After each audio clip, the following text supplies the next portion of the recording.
I'd say I don't have the words for that game, but that would not be productive with a 3-hour radio show ahead of us. Good morning. How's morale? I hesitate to ask because we've got an APB out on the pedestrian bridge to make sure that everybody's well. We've got Bon Jovi. Bon Jovi is on retainer. Patrolling the sidelines of the Nissan Stadium campus just to ensure that nobody is inflicting themselves with self-harm because of this miserable, godforsaken football team. 615-737-1045 is how you get involved. I am sure many of you are willing and able to do so. Today may be the last day that I get any signs of life out of you, unless we're talking about the Tennessee Volunteers, because thank God there is a good football team in this state providing us with some sign of life. Look at Jackson. The two of you are happy about this, no? You're forced. You've backed me into a corner where I have no choice but to spend the rest of the season talking about the Vols, save today, because today we have many, many things to talk about. Oh, I am anything but happy today. Yesterday was as miserable as I've been going home from working a Titans game since the loss to the Bengals in the playoffs. Just in terms of pure misery, start to finish, from kickoff to the final whistle. Yesterday was as bad as it has felt in quite some time, not just for what took place on the field, but the circumstances around it, with Malik Willis, coached by Matt LaFleur, coming in here and looking like a calm, cool, and collected quarterback, decisively ripping apart this Titans defense that was number one in the NFL coming into week 3. You have access to the F&M Bank chat, Facebook, YouTube, Twitter, and Twitch, where people are greeting us like Steve Lamb, who says, Buck, you need a Sad Boy Radio t-shirt for Mondays going forward. Yes, Sad Boy hours are yet again upon us. We didn't even have to change the lineup. Didn't even have to change anything to do with the show prep today. Lucas called me at about 8:30, 8:45. I said I changed one thing in the grid. The rest of it's the same as the last 2 weeks. Yeah. Let's do the damn thing. Well, shall we read what's in our Google Drive grid here for the first segment? Don't give away our state secrets, please. For the first segment, rinse and repeat. Exactly what was written in there for Monday after week 2. For the 10:45, Levis under pressure. Again, in all caps. Unchanged. I changed that. Oh, you, okay. I changed that. 11 o'clock. QB it's vibe again check. In all caps. Yes. 12:20. Was Will Levis better on Sunday? Word for word, what we had in there for 12:20 last Monday. So let's talk about it. So you want the good news or the bad news first? Because I got plenty of bad news. I got a little bit of good news. Well, we're going to be doing 3 hours of bad, so give us some good. All right. You're no longer last in terms of pressures allowed, which is inexplicable to me based on Sunday's performance by the offensive line. You are merely the second worst offensive line unit in terms of pressures allowed. The Cleveland Browns had a worse performance than you did on Sunday because they let the New York Giants beat them. That's the thing that pisses me off the most. You know how many godforsaken football teams went out there and won a game yesterday? The Panthers, Lucas. The Panthers. Andy Dalton became the first quarterback in the sport this year to throw for 300-plus yards and 3 touchdowns in a win. The Panthers. Yeah, I predicted that. Scored 36 points. I didn't predict that. 36 points? I know Malik Willis did not orchestrate an offense that scored 30 yesterday, but the team scored 30. I haven't seen this football team. It will be over 1,000 days, 38 straight. Whew.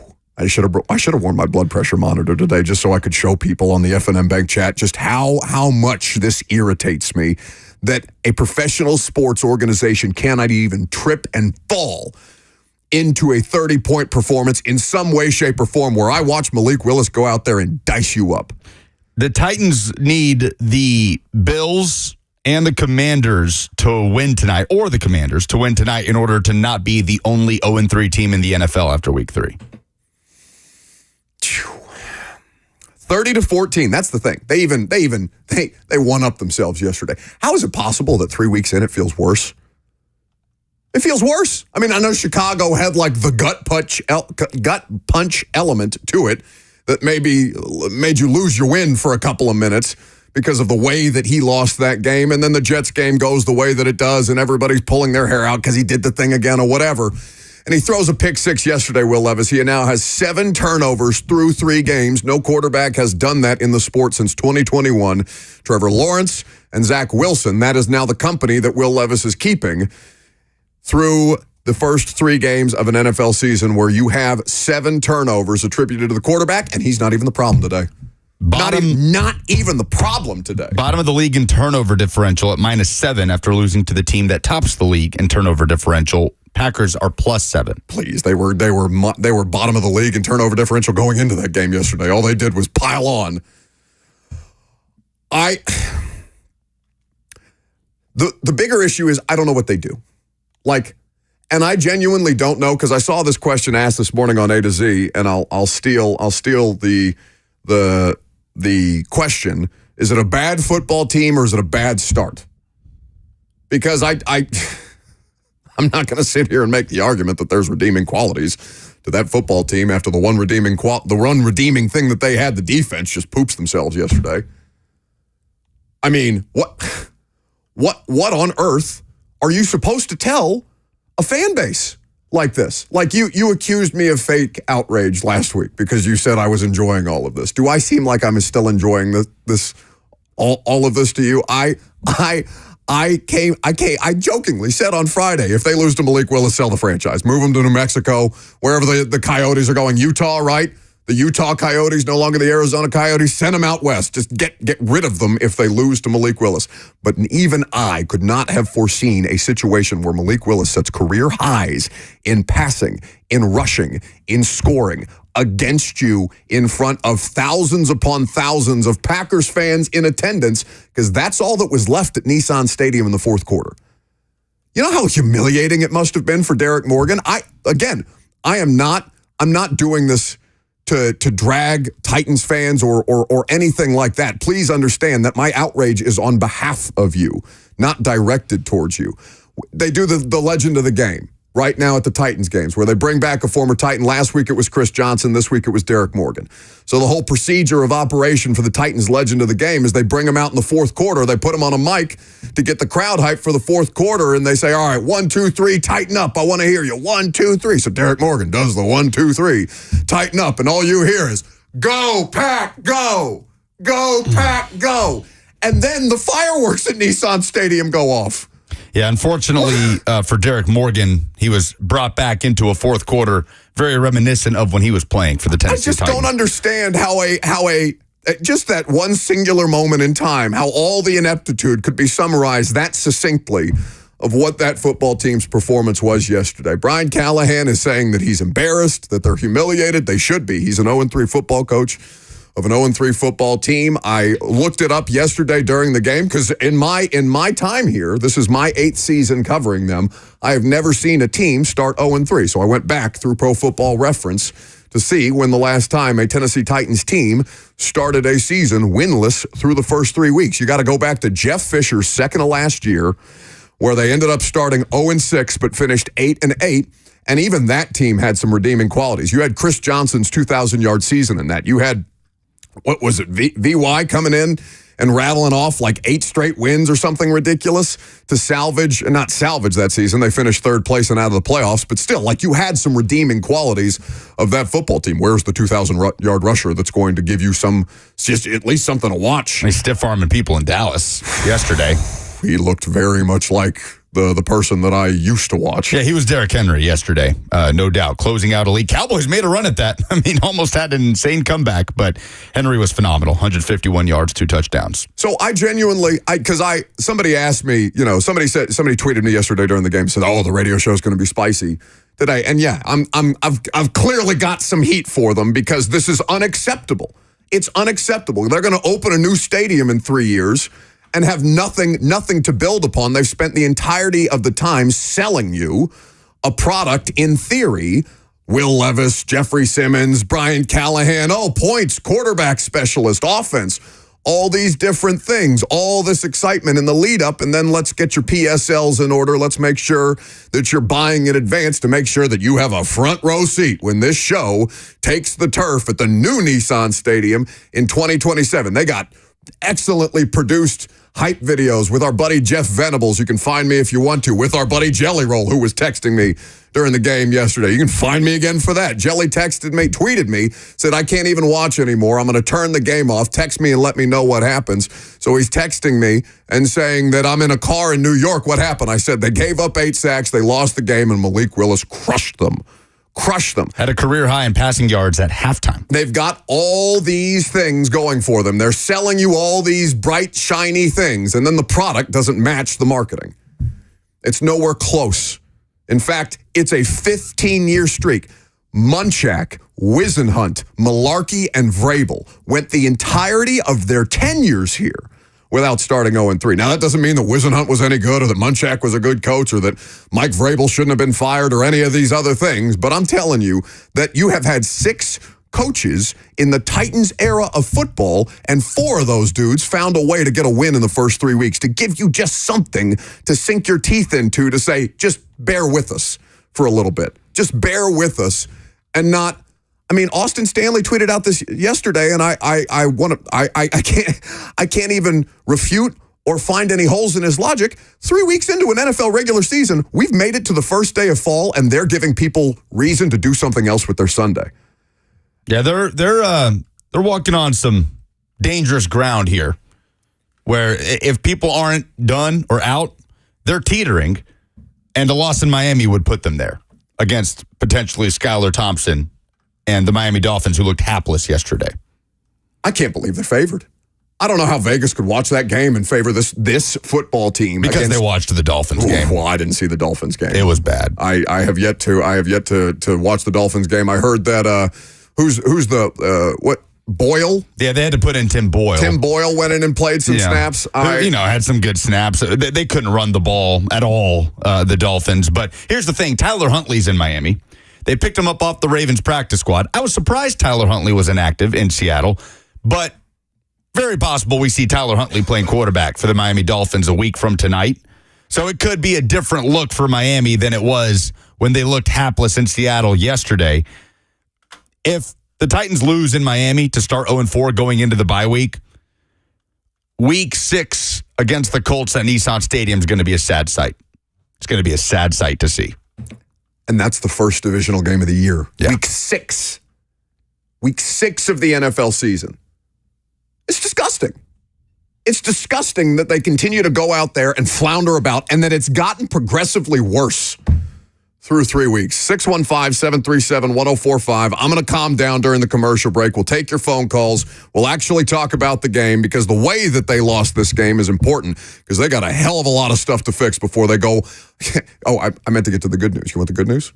Gave you the pressure stats. Yeah, I asked for the good news. I gave you the first. Good news. That you're not dead last in pressures? Yeah, good news. Okay. Not dead last in pressures. And also, Monday Night Football. This today is a doubleheader. Also, this coming Monday, where the Titans will play as a doubleheader. So at least if you get shamed on national television, people will go to the other game so that they don't have to witness whatever the hell it is that this team does out there against the Dolphins. What, they're not going to be there anyway for Seahawks at Lions?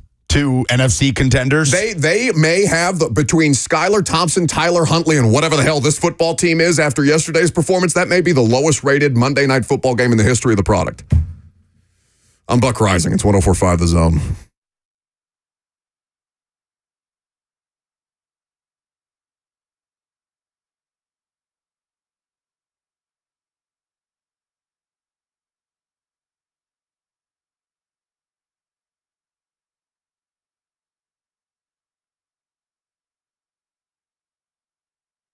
The Tennessee Men's Clinic is such a fantastic resource for guys who are dealing with ED issues. And it's not just erectile dysfunction that they're able to help dudes with. There are so many misconceptions, though, specifically about treating ED, and the Tennessee Men's Clinic is the best place to debunk those. Lots of men assume that if the pills don't work, they have no other options than irreversible surgery to treat their ED. The sad reality is that if you go to a doctor to treat your ED, those may be the only protocols that they have available for you.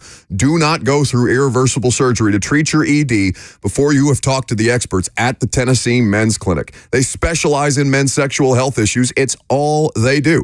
It makes them the experts in the field, and they have access to multiple protocols and options to treat your ED based on your specific needs and what's going on in your body. So don't trust your health to an online pharmacy, and don't feel like you are out of options. We want you to understand all your options for treating ED. So call the Tennessee Men's Clinic at 615-208-9090. That's 615-208-9090, or schedule an appointment online today at TennesseeMen'sClinic.com for their Franklin or Midtown locations.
Willis sends Melton in motion. Play fake. Going to screen it left side to Wilson. 30, 25, 20, 15, 10, 5, end zone. Touchdown, Green Bay Packers. And Malik Willis has his first touchdown pass of the day. That is a 30-yard touchdown pass from Malik Willis to Emmanuel Wilson. Made it 27-7 in the third quarter. And that is, of course, after Will Levis throws a pick six, which made it 17-7. In the first half of that game, Titans go on to lose 30-14. Not only they now they're actually spitting in our faces, Lucas. I'm going to lump myself in with you and your joyous fan base. How good did you feel? I want to give you, before I spend the rest of the day sulking. All right. I think that burp was so loud that my mic picked it up. It was a hiccup. That was brother. Every time you burp, it sounds like the creature from Alien is exploding through your chest. It was a hiccup. There's tacos. I brought tacos this morning. That's how good a mood he's in. He bought breakfast. I'm trying to brighten people's day. He bought breakfast. This man won a game in Oklahoma over the weekend and said, bleep the Titans. I'm buying tacos for everybody. Well, do you want a moment before I spend the rest of the show sulking about this miserable football team? Yeah, big win in Oklahoma, and we're going to have all week to talk about it. Tennessee showing it can win in different ways, controlling that game. Defense played incredible, but keeping it to the Titans, you're getting to a point where there's obviously a lot of Tennessee Vols fans that are also Tennessee Titans fans, right? I have always been one of those people. Jackson has always been one of those people. A lot of those people go through a weekend like this past weekend where they have the high of Tennessee football playing the way that they did, going into a toxic environment and beating a top 15 team, controlling the game for 4 quarters, dominating on the line of scrimmage. And that win felt good, right? All the emotions, Josh Heupel, the videos in the locker room. And then did you see Nealon yesterday? The vibes are through the roof. I got Morgan Wallen, Peyton Manning's in full uniform. Full pads, baby. Full pads and the helmet. It's not even just the jersey. He put the damn pads on. For those who didn't see, he did the walkout with Morgan Wallen before the show at Neyland with Josh Heupel, Nico Iamaleava, and Brew McCoy, and Peyton was fully decked out. I don't think he's ever done that since he was a player. The place went nuts, right? So the vibes are at an all-time high for this Tennessee Vols fan base. And then for the Vols/Titans fans to be torn down, for it to come crashing down the way it did yesterday. At some point, when do those fans this season start to say, you know what, I'm tired of having my incredible Saturday night be destroyed by a terrible Sunday afternoon? I'm just going to eliminate that. Let's just push that to the side and let the highs from Saturday carry on through the weekend. Why let this team on Sunday destroy my good mood from what happened on Saturday? Because that's what happened to a lot of fans this past weekend. No, but they got you anyway, didn't they? It sounds like they got you anyway. Yeah, it was miserable. Yesterday was a terrible day. Yeah. It was a terrible day. It was, like I said, for me, it was the most embarrassing, miserable day watching the Titans play a football game in terms of just the embarrassment of Malik Willis coming into Nissan Stadium and beating you, for me, since the Bengals lost. I mean, maybe that's hyperbole and recency bias. Titans have had some bad performances in the last couple of years. But just the sheer embarrassment of that, of Malik Willis coming in here after you dealt him for a 7th-round pick, because it just wasn't happening, right? He just wasn't seeing it right. He didn't have it. He improved, yes, but not even enough to make your roster. And he came in here and diced you up. As embarrassing a loss in quite some time for the Titans. So, yeah, at some point, when are people going to start saying, let me just enjoy what happens on Saturday and let that carry through, rather than let what happens on Sunday take away from that and negate those positive feelings. All right. I spent 16 minutes off the top of the show getting it off my chest. Now is your opportunity to weigh in. 615-737-1045. You'll also hear from Brian Callahan, Matt LaFleur, who's trolling you, and Nicholas Petit-Frere. What did the chat point out on Friday about Nicholas Petit-Frere, do you recall? What did the chat point out on Friday? What Petit-Frere means in French? Oh, yeah. Yes. Surprised this hasn't come up before. It means little brother, and he got little brothered by a bunch of Green Bay Packers defenders yesterday. You'll hear from the Titans starting right tackle for now here in just a little bit. Let's start with John up first. Hey, guys. Hey. Can you hear me? Yes, can you hear me? Yeah, I got you. Nicholas Petit-Frere, if you watch from the second half on, he would stand up and turn sideways and let the edge rusher come by. Half the time, he never even touched him. I'm 60 years old. I've watched the Titans since they came to Nashville, and I played ball. I played elementary school and high school ball, and I played tackle some. And I've never seen somebody just stand up and let them run by. It's ridiculous. We can get a better high school tackle to do the job. That's all I got to say. Thank you for the call, John. Well, here's the thing. They benched him. They benched him yesterday because let's hear from Brian Callahan, his opening statements, Jackson, because he diagnoses all the issues that they had. It's a very blunt and honest assessment. And, I followed up with a question about NPF that you'll hear in this answer. Injury-wise, the only one was Cheeto. He left with a groin, did not return. So we'll see what that looks like next week. At the end of the day, I've not done a good enough job. We're an 0-3 football team. I'm an 0-3 head coach. It's embarrassing and disappointing. I've got to be a lot better than I've been, and this is frustrating and unfortunate and not what I thought we were capable of to start the season. And at the end of the day, can't continue to have turnovers like that on offense, even though, we had 7 more points to another team, and they did a great job possessing the football. We only got 3 possessions in the first half, and we scored on one of them. We threw an interception for pick 6 on the other, and the other 2 we went 3 and out. And we're not consistent enough anywhere offensively. We allowed too many explosives on defense. We still haven't got a turnover. I think we're probably going to be dead last in the turnover margin by a long shot at this point, and that's going to lose you a lot of football games in the NFL. We're not good enough on either side there. We don't protect it well. We don't take it away.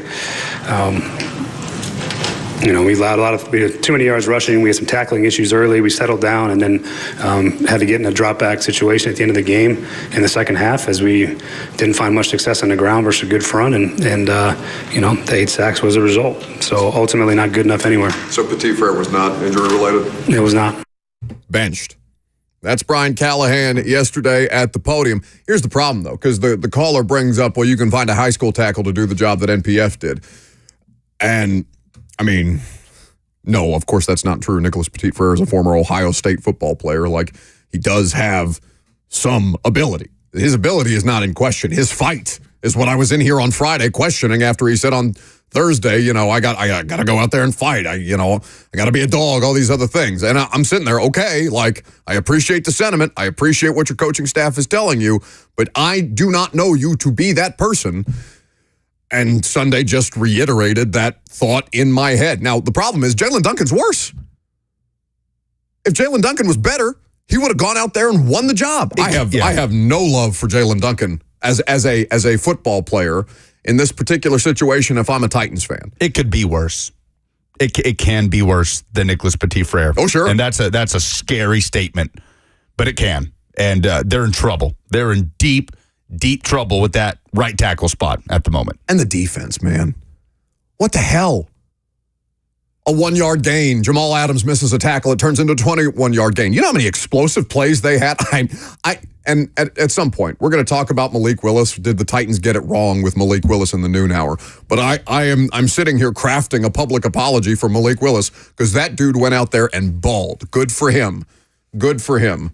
Absolutely. But the number of explosive plays, 37-yard pass to Christian Watson, 30-yard pass to Jaden Reed, 30-yard pass to Christian Watson, 30-yard pass to Emmanuel Wilson, a 29-yard run by Malik Willis, a 21-yard pass to Tucker Kraft, a 20-yard run by Malik Willis, and that was the extent of their explosive plays. They were blowing up this Titans defense, and this defense could not make a tackle. I don't know what happened. I don't know. I have no idea what happened. And then you have another costly Jeff Simmons penalty, which we talked about this, Lucas. Penalties is not something I'm used to talking about with Jeff. Whatever the statistical performance or lack thereof, if Titans fans are critical of his lack of output that you can physically see in a box score, I have never had or penalty concerns, lack of discipline concerns with Jeff Simmons. And now he's yanking Aaron Rodgers' face mask on 3rd and 15, and he's getting a critical penalty on the field goal that ends up leading to, again, points. That was, I don't know if I've ever seen that before. A holding call on the defense during a field goal. So, I mean, the field goal unit defensively getting a holding call. Had you ever seen that? And Brian Callahan seemed almost perplexed by it. No, I was confused. After the game. And then they said like the shoot and pull motion or whatever it was. Well, you can see, I mean, yeah, he's obviously trying to move a guy out of the way for somebody to come in and try to get the block, but I don't know if it's not something we heard about at all in the offseason. I don't know if that's a point of emphasis for referees this year, but I personally don't think I have ever seen a defensive holding during a field goal try. That was very, very interesting. But yeah, it cost them a touchdown. He missed the field goal. 2 plays later, Malik Willis connected with Emmanuel Wilson for the touchdown, made it a 20-point game, and effectively ended it. Scott Denny on Facebook, and we'll get to more of your phone calls here in a second, 615-737-1045. Scott Denny on Facebook. How much airtime are you allocating for the Titans versus the Vols? Go with the winner. And that, genuinely, because somebody asked me that question yesterday, and I don't want to talk. I don't want to do 3 hours of Sad Boy Radio today. This is a Reaction Monday. The Titans played a game that is arguably one of the most humiliating losses in Titans era football. And I have seen several, and you all have seen more. But in my 8 years, there are few losses more humiliating that this franchise has sustained than that one yesterday for a variety of different reasons. And because I thought about this yesterday, because my initial reaction was to say, yeah, I'll spend 10 minutes on them and we'll talk about Vols because they're not going to ruin my Monday. And that almost lets them off the hook.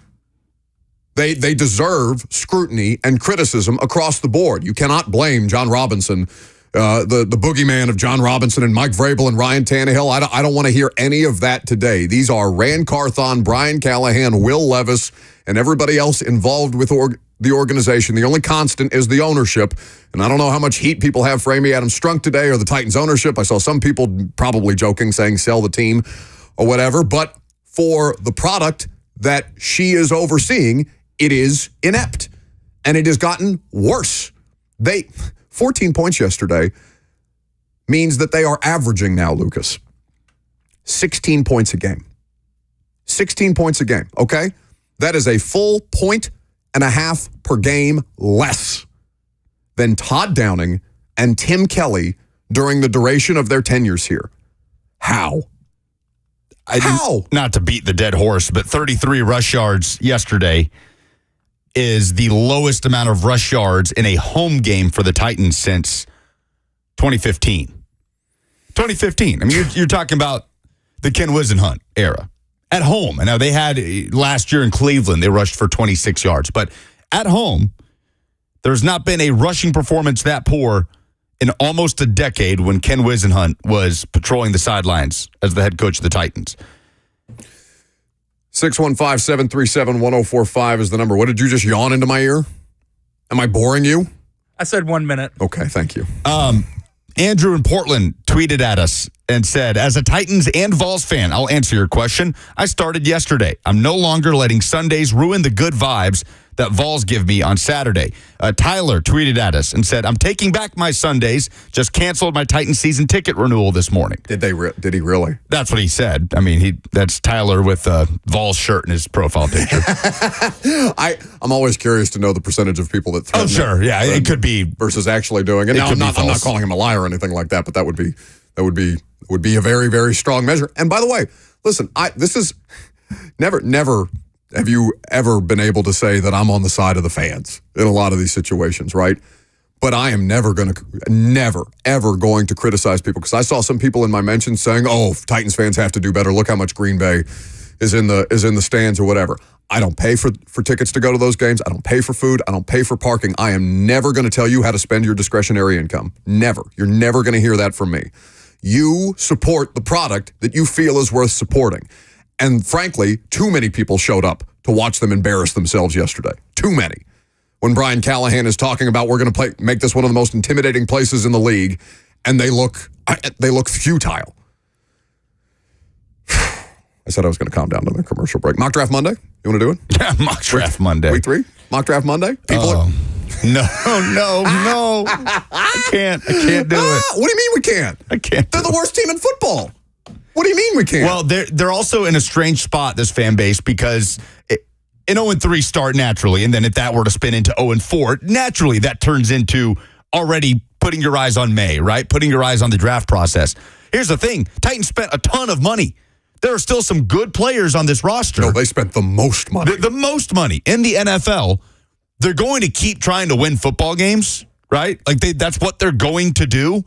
And they've got enough good players on this roster that we've seen in the first 2 weeks. They're capable of winning football games. They had 2 games won in the first 2 weeks and handed it to the opponent. So we have seen that if they don't just hand it to the opponent, they will win games.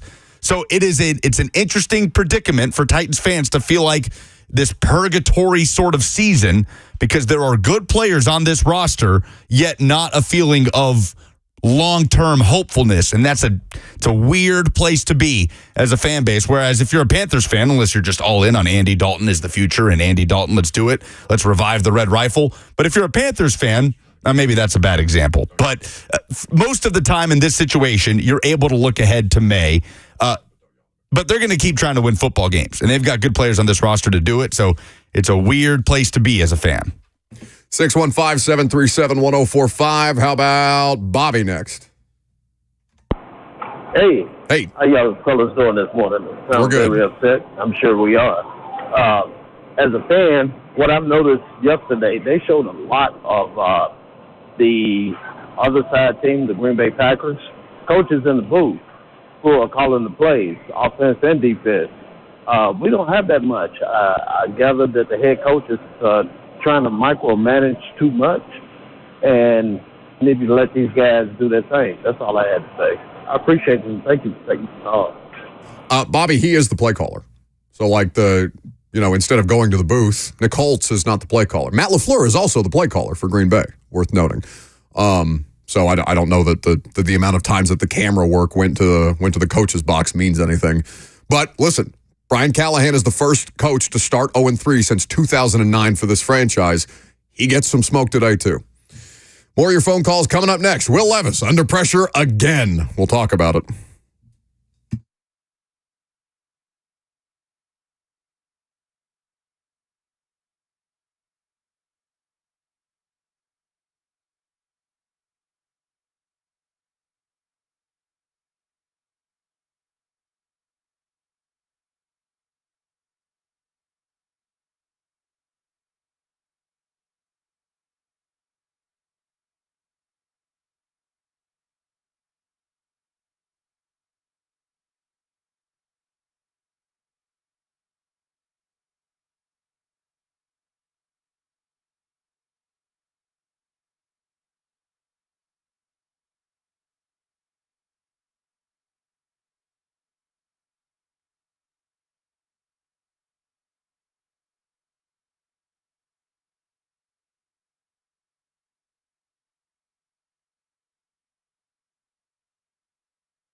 Levis takes the direct snap. Under pressure. Oh, and he is just buried. Lost the ball. It's rolling free. It's been recovered by the Packers. That is the futility of Nicholas Petit-Frere leading to is it a sack or is it just a mugging of the quarterback yesterday? The strip sack that ultimately gives the Packers back the ball with the Titans having an opportunity to at least claw back into that game. Yeah, Levis got clubbed. Shameful is that performance yesterday. And I feel like I'm going to have to say this every segment that we come back.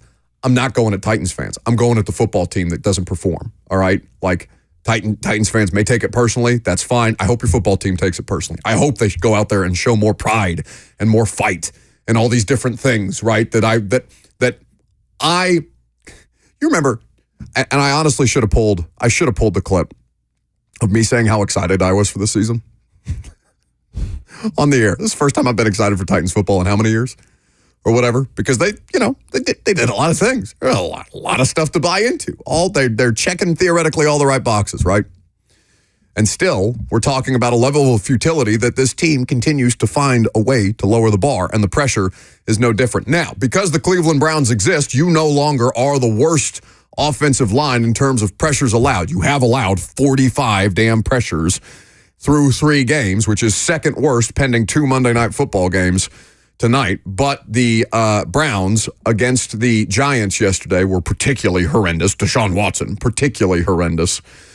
And they are now the league leader, according to Pro Football Focus. Maybe other places have them graded out differently, but that is where it is. 8 sacks.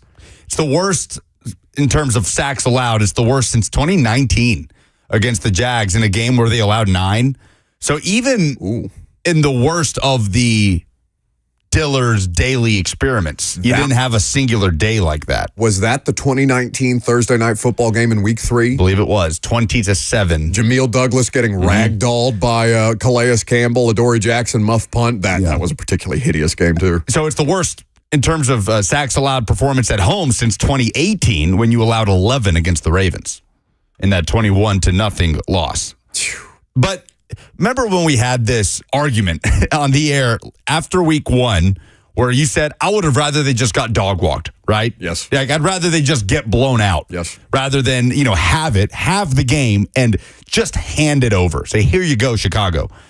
I think this game is why you would not rather have that, because look at the situation. Look what we're talking about right now.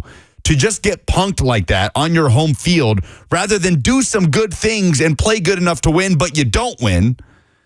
That's why I think the outcry from the fan base is going to be worse after yesterday's performance, because they just got punked. They just got embarrassed at home. It wasn't like, well, you did some good things here if you just don't do this.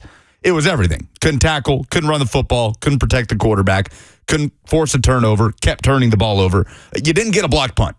You did not get a punt blocked on Sunday. Yeah, I tweeted that Ryan Stonehouse was marked safe from his punt block unit. Apart from that, that is the only good thing that we can say about the Titans' performance on Sunday.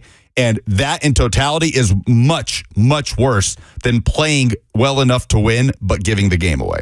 Because it takes away any hope. I see what you're saying, but it starts to erode the hope from the fan base. Sure, but that is why I think these situations are different. Because we were talking about a Week 1 game where we're saying, all right, Week 1 results are wonky. No, they're weird. Week 1's a liar. If they went out, turns out that week the lie might have been that they're closer to some of these football teams than what Week 3 just showed us. Week 1 was pretty honest, because again.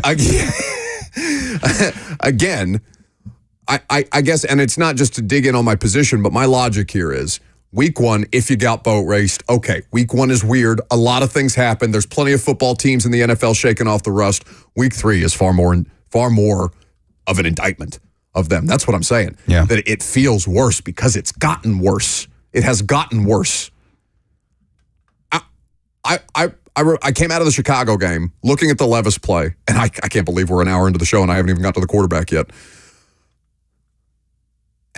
After the pick 6 in Chicago, I said I'm pretty comfortable saying that that's going to be the worst play of Will Levis's career. Like game situation, circumstance, all that, what it led to, all these different things. And I'm watching them flounder about yesterday, and it's not even a Levis thing, even though Levis, again, the turnover differential, he is directly contributing to the turnover differential being the league worst, even if two of them were not on him yesterday. The pick six was.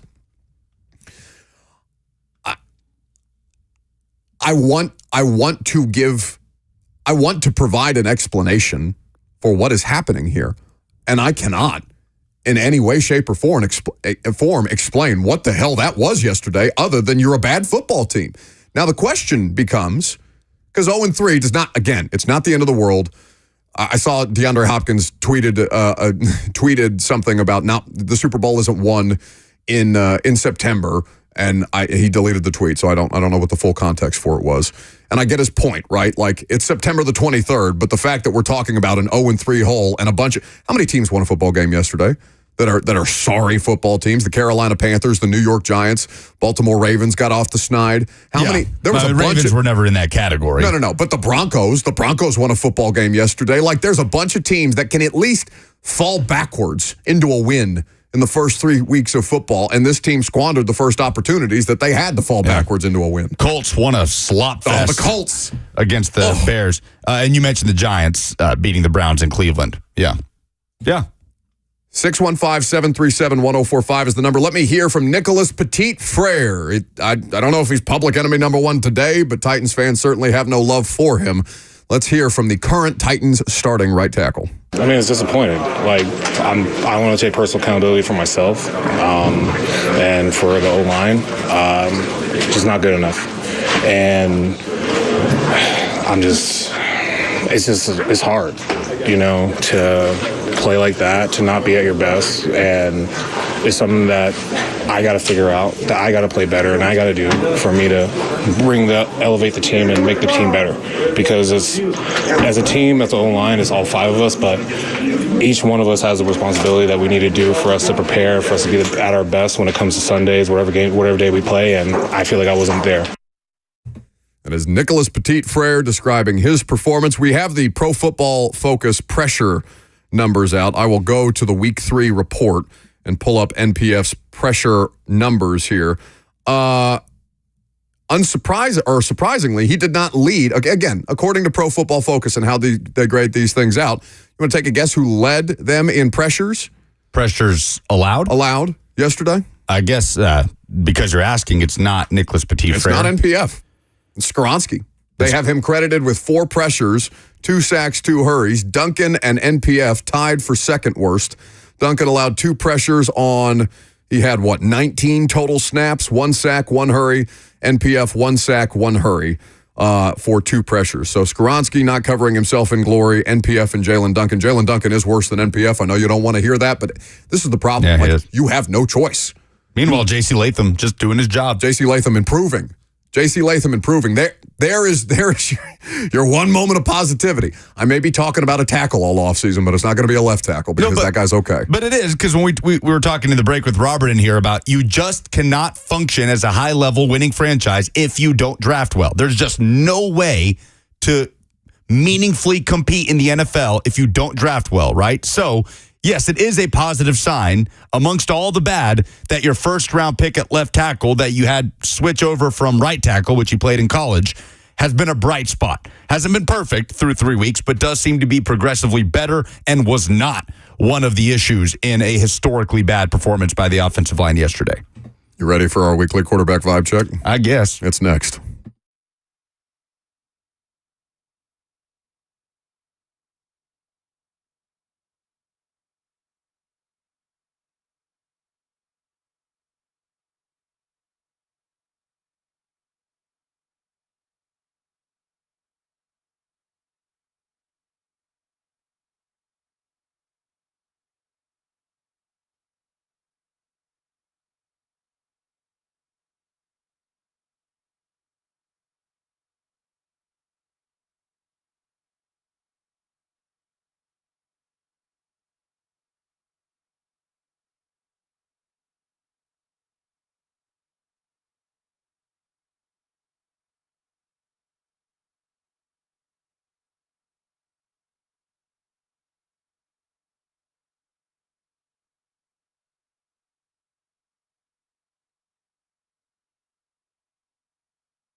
11:04. Good morning. I'm Lucas Panzica from the 104.5 The Zone Studios. The Titans are 0-3 after a 30-14 loss to the Green Bay Packers at Nissan Stadium on Sunday. Malik Willis leading Green Bay to the win, going 13 of 19 for 202 yards and a touchdown, plus 73 yards and a score on the ground. Levis was sacked 8 times on the day, 26 of 34 for 260 yards, 2 touchdowns, and 2 interceptions. Brian Callahan talked after the game about the protection issues up front.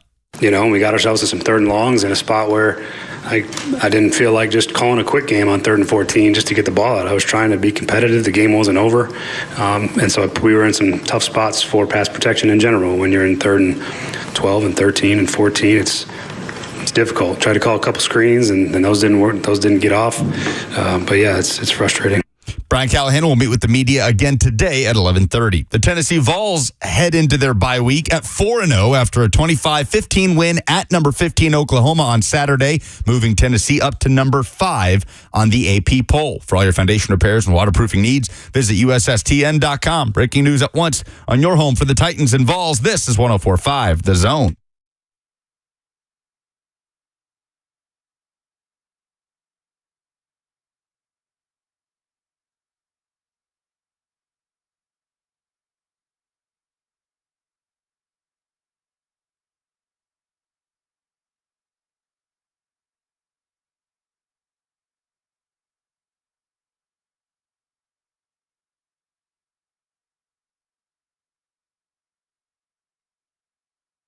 Second hour underway. First hour has been scorched earth, understandably so. We have more phone calls to take. We have more reactions to give in the Titans 30-14 humiliation at the hands of the visiting Green Bay Packers. Matt LaFleur laughing, cracking jokes at his press conference after the fact. Malik Willis coming in here and having an unbelievable performance and handling himself with class.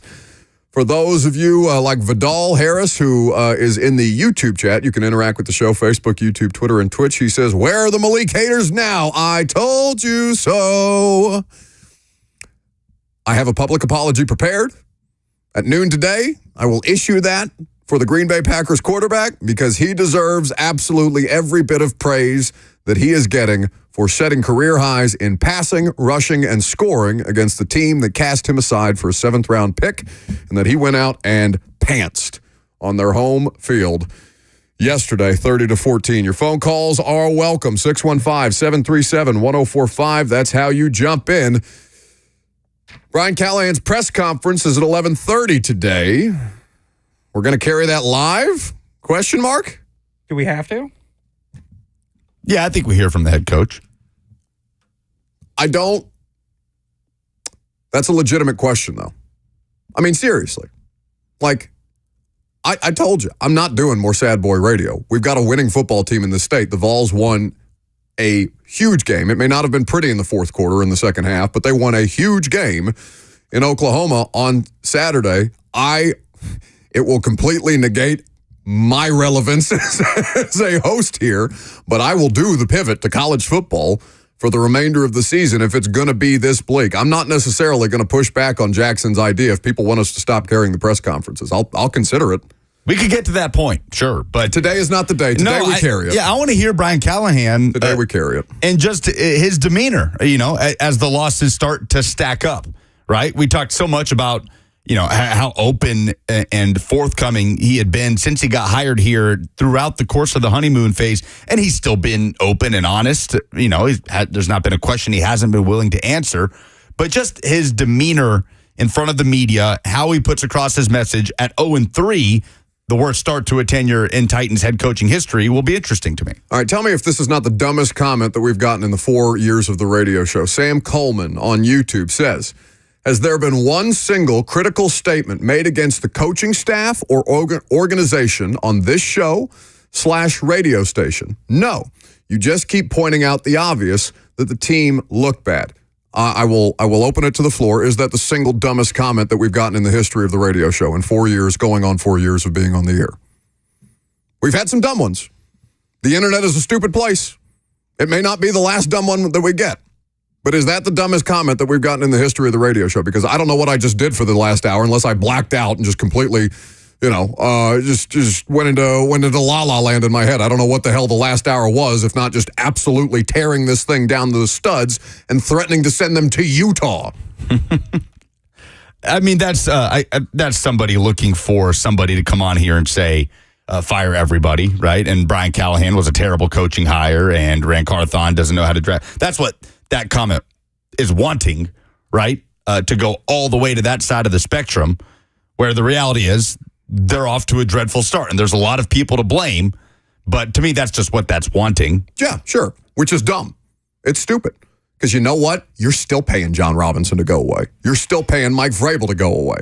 You want to buy out more people? This is not a cash flush organization to begin with. You want to dig yourself into a deeper financial hole for clearing out a coach 3 weeks in to his tenure here? Listen, I am not going to defend anything that they have done on a field of play, nor would I. My job is to be objective and critical, and I don't know what the last hour has been, if not both of those things. In fact, you could probably take the objectivity off me today because I'm legitimately pissed for how bad they look. So don't come in here. I know it's one comment. I'm getting bent out of shape about one comment, but that has to be the most mouth-breather, uninformed sentiment of anything that I've seen in the YouTube chat. And the YouTube chat, bless you all, is not always the most nuanced and intellectually stimulating place, respectfully. 615-737-1045 is how you join the conversation. You are welcome to jump in if you would like to. Also, the F&M Bank chat at your disposal, Facebook, YouTube, Twitter, and on Twitch, if you would like to get involved there. How are we feeling about Will Levis? We're going to do a quarterback vibe check every Monday regardless. This is one thing that I cannot get rid of, no matter how badly I want to get rid of it. I'd rather talk about Nico, but we'll talk about Levis because that's what this season is about. And yet he's not the focus today. Not the focus today. Right. There's nothing about that game yesterday that he is. Where does he rank on where things went wrong for the Titans yesterday? It's behind offensive line play. It's behind the defense. It's behind defense. It's behind just tackling. It's about behind the lack of an ability to force a turnover. No, but he is 7 turnovers to his name through 3 games. There are only 2 players in the last 5 years that have done that. It's Trevor Lawrence and Zach Wilson, and that was back in 2021. Nobody's done it since 2021. He is directly contributing, as is their defense, by the way, because we are 3 games in without a defensive forced turnover. This football team has 1 turnover that they've caused, and that is on special teams, and that was week 1. It's the first time all year that a Will Levis turnover, apart from the Burks interception that was intended for Burks against the Jets, that we didn't necessarily attribute to a bad throw on Levis going up, letting your guy make a play. He doesn't. But that Jair Alexander pick 6 was the first turnover, apart from that one from Levis, that just looked like a normal NFL turnover. Like, that's an all-pro cornerback making a play, jumping a route. Did Levis stare him down a little bit? There's probably a lot of things we can look at. But everything he had done in the first 2 weeks erases any benefit of the doubt, right? Because the more you give the ball away the way he did against the Jets and the Bears, the less willing people are going to be to say, okay, well, that's just going to happen, right? Yes. He got questions, though. Both coach and quarterback got questions about benching. Brian Callahan, again, without hesitation, said, no, that's my guy.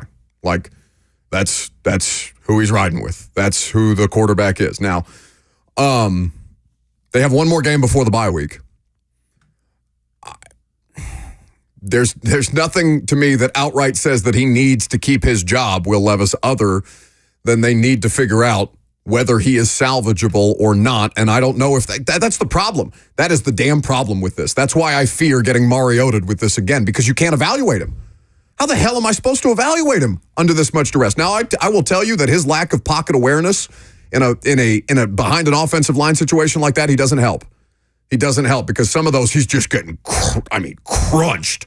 Absolutely crunched. Yeah, the sack fumble. I mean, there's just no chance. I can't. That is not on him. But there are some moments where he just doesn't feel it, doesn't feel the pocket collapsing on him, and takes the sack there. So he is not immune from criticism today. The only differentiation between today and the last 2 weeks is he is not at the top of my list on things to talk about as to why they lost a football game. It was everything else plus him. Brian Callahan's press conference is next.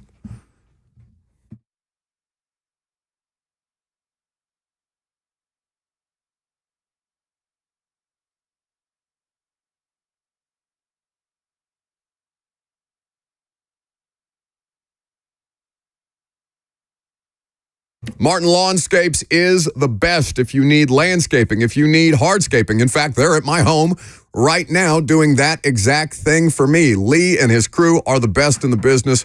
Not only are they the best when it comes to landscaping, hardscaping, overseeding, aerating, especially as you get your lawn ready for fall and for the preparation necessary to make sure that it looks great in spring, but they are not going to upcharge you. They're not going to cite nebulous things like inflation as to why their costs look the way that they do. No, they offer you fair, honest, and upfront pricing and give you multiple options on how to maximize the usage of your space. If you're like me and you've just let it, honestly, I've let my landscaping go. Shocking to nobody. I'm not the biggest person when it comes to manual labor. If you're like me or just looking to have a professional do the best possible job, martinlawnscapes.co. That's martinlawnscapes.co for all your landscaping, hardscaping, aerating, and overseeding needs.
Welcome back to the show. We are fueled by Hattie B's Hot Chicken. Man, Zach King of Residency just made our day. It's been a bad day. It's been bad vibes, but he came by and blessed the show with some of these swaggy hats that you all have been asking about. Jackson, you're not on camera, are you? I'm not. Well, Residency is the brand that so many of you have been asking about, as a matter of fact, and he just came by the studio with some Residency-branded Tennessee hats. It's not Titans hats, even though the T is very prominent. You've seen Rand wear them. You've seen Levis wear them. Dan Brunskill. You've seen me wear them. But Residency is about repping where you're from, and the Tennessee ones are particularly fire, if I do say so myself. Jackson, you like your Residency hat, don't you? I wear it all the time. See, this is why you got to keep me around. I'll get you a hat from time to time. So shout out to Zach King from Residency for popping by the studio today. And I will drop the link in the YouTube chat for those of you who are interested in checking out all of their great products, because we do get a lot of questions about the hats specifically, and they are not team-issued gear. So Brian Callahan's going to talk at 11:30, but before that, Pete Prisco of CBS. He had been at Titans practice a couple of days in training camp and wrote that column about Will Levis. Oh, no. We talked about it. That's right. Yep. Actually, did we ever talk about it? Because you told me about it like 6 months after the fact. We talked about it a little bit. He was on 3HL that day talking about why he thought Will Levis was going to take a massive jump this year. He was making all the Josh Allen comparisons. He tweeted this morning, this is from Pete Prisco, at Prisco CBS, NFL columnist. He says, I know I'm getting a lot of crap for my Will Levis takes on here, but Levis is tied with Stroud for touchdown passes with 4, he says. 1 more than Richardson and 4 more than Young, the guys taken ahead of him. He has a higher completion percentage than all of them. How many snaps of Titans football do you think Pete Prisco has watched in 2024 to be touting Will Levis's completion percentage as a reason why he is right up there with C.J. Stroud? I'm going to assume not much, respectfully. And you know, I mean, this happened a couple of years ago. Keyshawn Johnson got in my mentions. You can find me for that if you want to, because I said very strongly that Keyshawn Johnson has not been paying as much attention to this football team based on his analysis. At the time, he was on ESPN. I believe he's on Fox now. And it became a whole thing. 3HL made it. I think it was before I was working here, actually. Pete Prisco covers the NFL league-wide. I cover one team, okay? And I talk about several other teams on the podcast. That's the other thing that I have to figure out what to do with Cosell. Greg's not going to want to talk about this stuff anymore. I may have to make a league-wide pivot with the install because they're so bad. But I'm just going to assume that Pete hasn't seen the way that they've lost these games, and specifically the way that he's looked. Because in the first 2. Please do not cite to me his completion percentage. I know that QB wins is not a flawed stat, or is a flawed stat, right? The just citing win-loss record. But do you know how many wins as a starting quarterback Will Levis has? Just the 2, right? He's got 3. Dolphins, Falcons, and Jags. No, he didn't play that game. But he does have 3 wins. Who am I forgetting? There's a 3rd win in there. He won a game. Panthers. Oh, that's right. The Panthers. That's right. The lowly Bryce Young quarterback Panthers last year. No wins this season. Do you know who has the same amount of wins to his name as a starting quarterback as Will Levis does? X 0-2 or 0-3 NFL team. No. He's a 2-1 quarterback. His name is Malik Willis. I see what you're saying. In his career. As a starting quarterback, Will Levis now has as many career wins as Malik Willis was, who many people, including myself, deemed not good enough to be the backup quarterback here. Now, I'm not saying that Malik Willis greater than Will Levis. That's not the argument that I'm making. But I will say that Malik Willis looks like the beneficiary of significantly better quarterback coaching. Yeah, and I guess Malik only had the 1 as a Titans quarterback when Derrick Henry ran all over the Texans in Houston. That was Malik Willis's only win as a starter for the Titans, right? Yes, I believe that's correct. That would have been correct. Where you could He count. attempted 1 forward pass I was gonna say, in the second half of that right. Texans game, and Derrick Henry 200-yarder. Yeah. Willis. Levis graduated in week 3 to the point where we're saying, okay, he wasn't the problem, right? He wasn't the problem. That has been the peak of the Will Levis experience in 2024, though. We finally had a game in week 3 where we can say, okay, Will Levis did not give this game away. It was just a million other things that just weren't good enough. Brian Callahan going to speak to the media at 11:30 today. Jackson, do we want to break now and catch it at the start? All right, let's do that. We'll take more of your phone calls, and we'll see what the head coach has to say about a pitiful performance by his team yesterday to fall to 0-3 for the first time since 2009.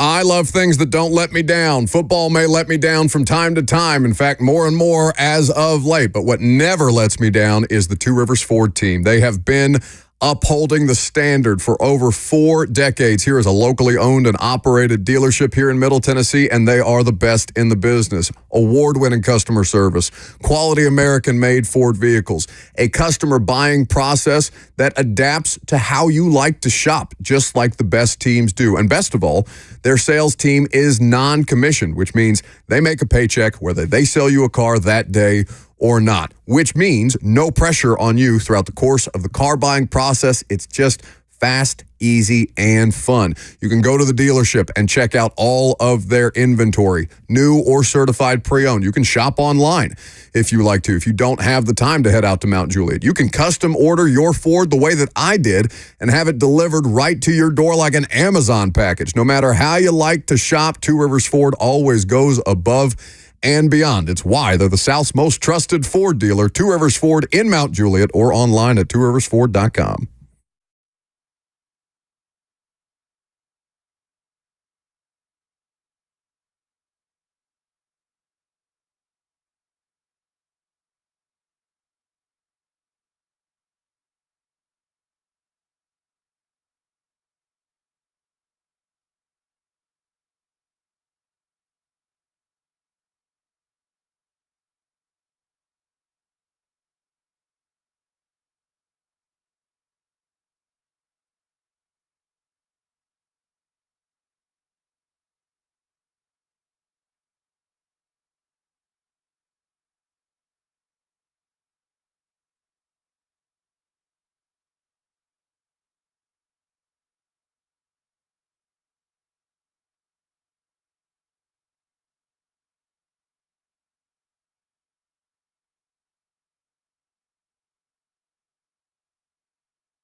Brian Callahan's at the podium. We go live now to St. Thomas Sports Park.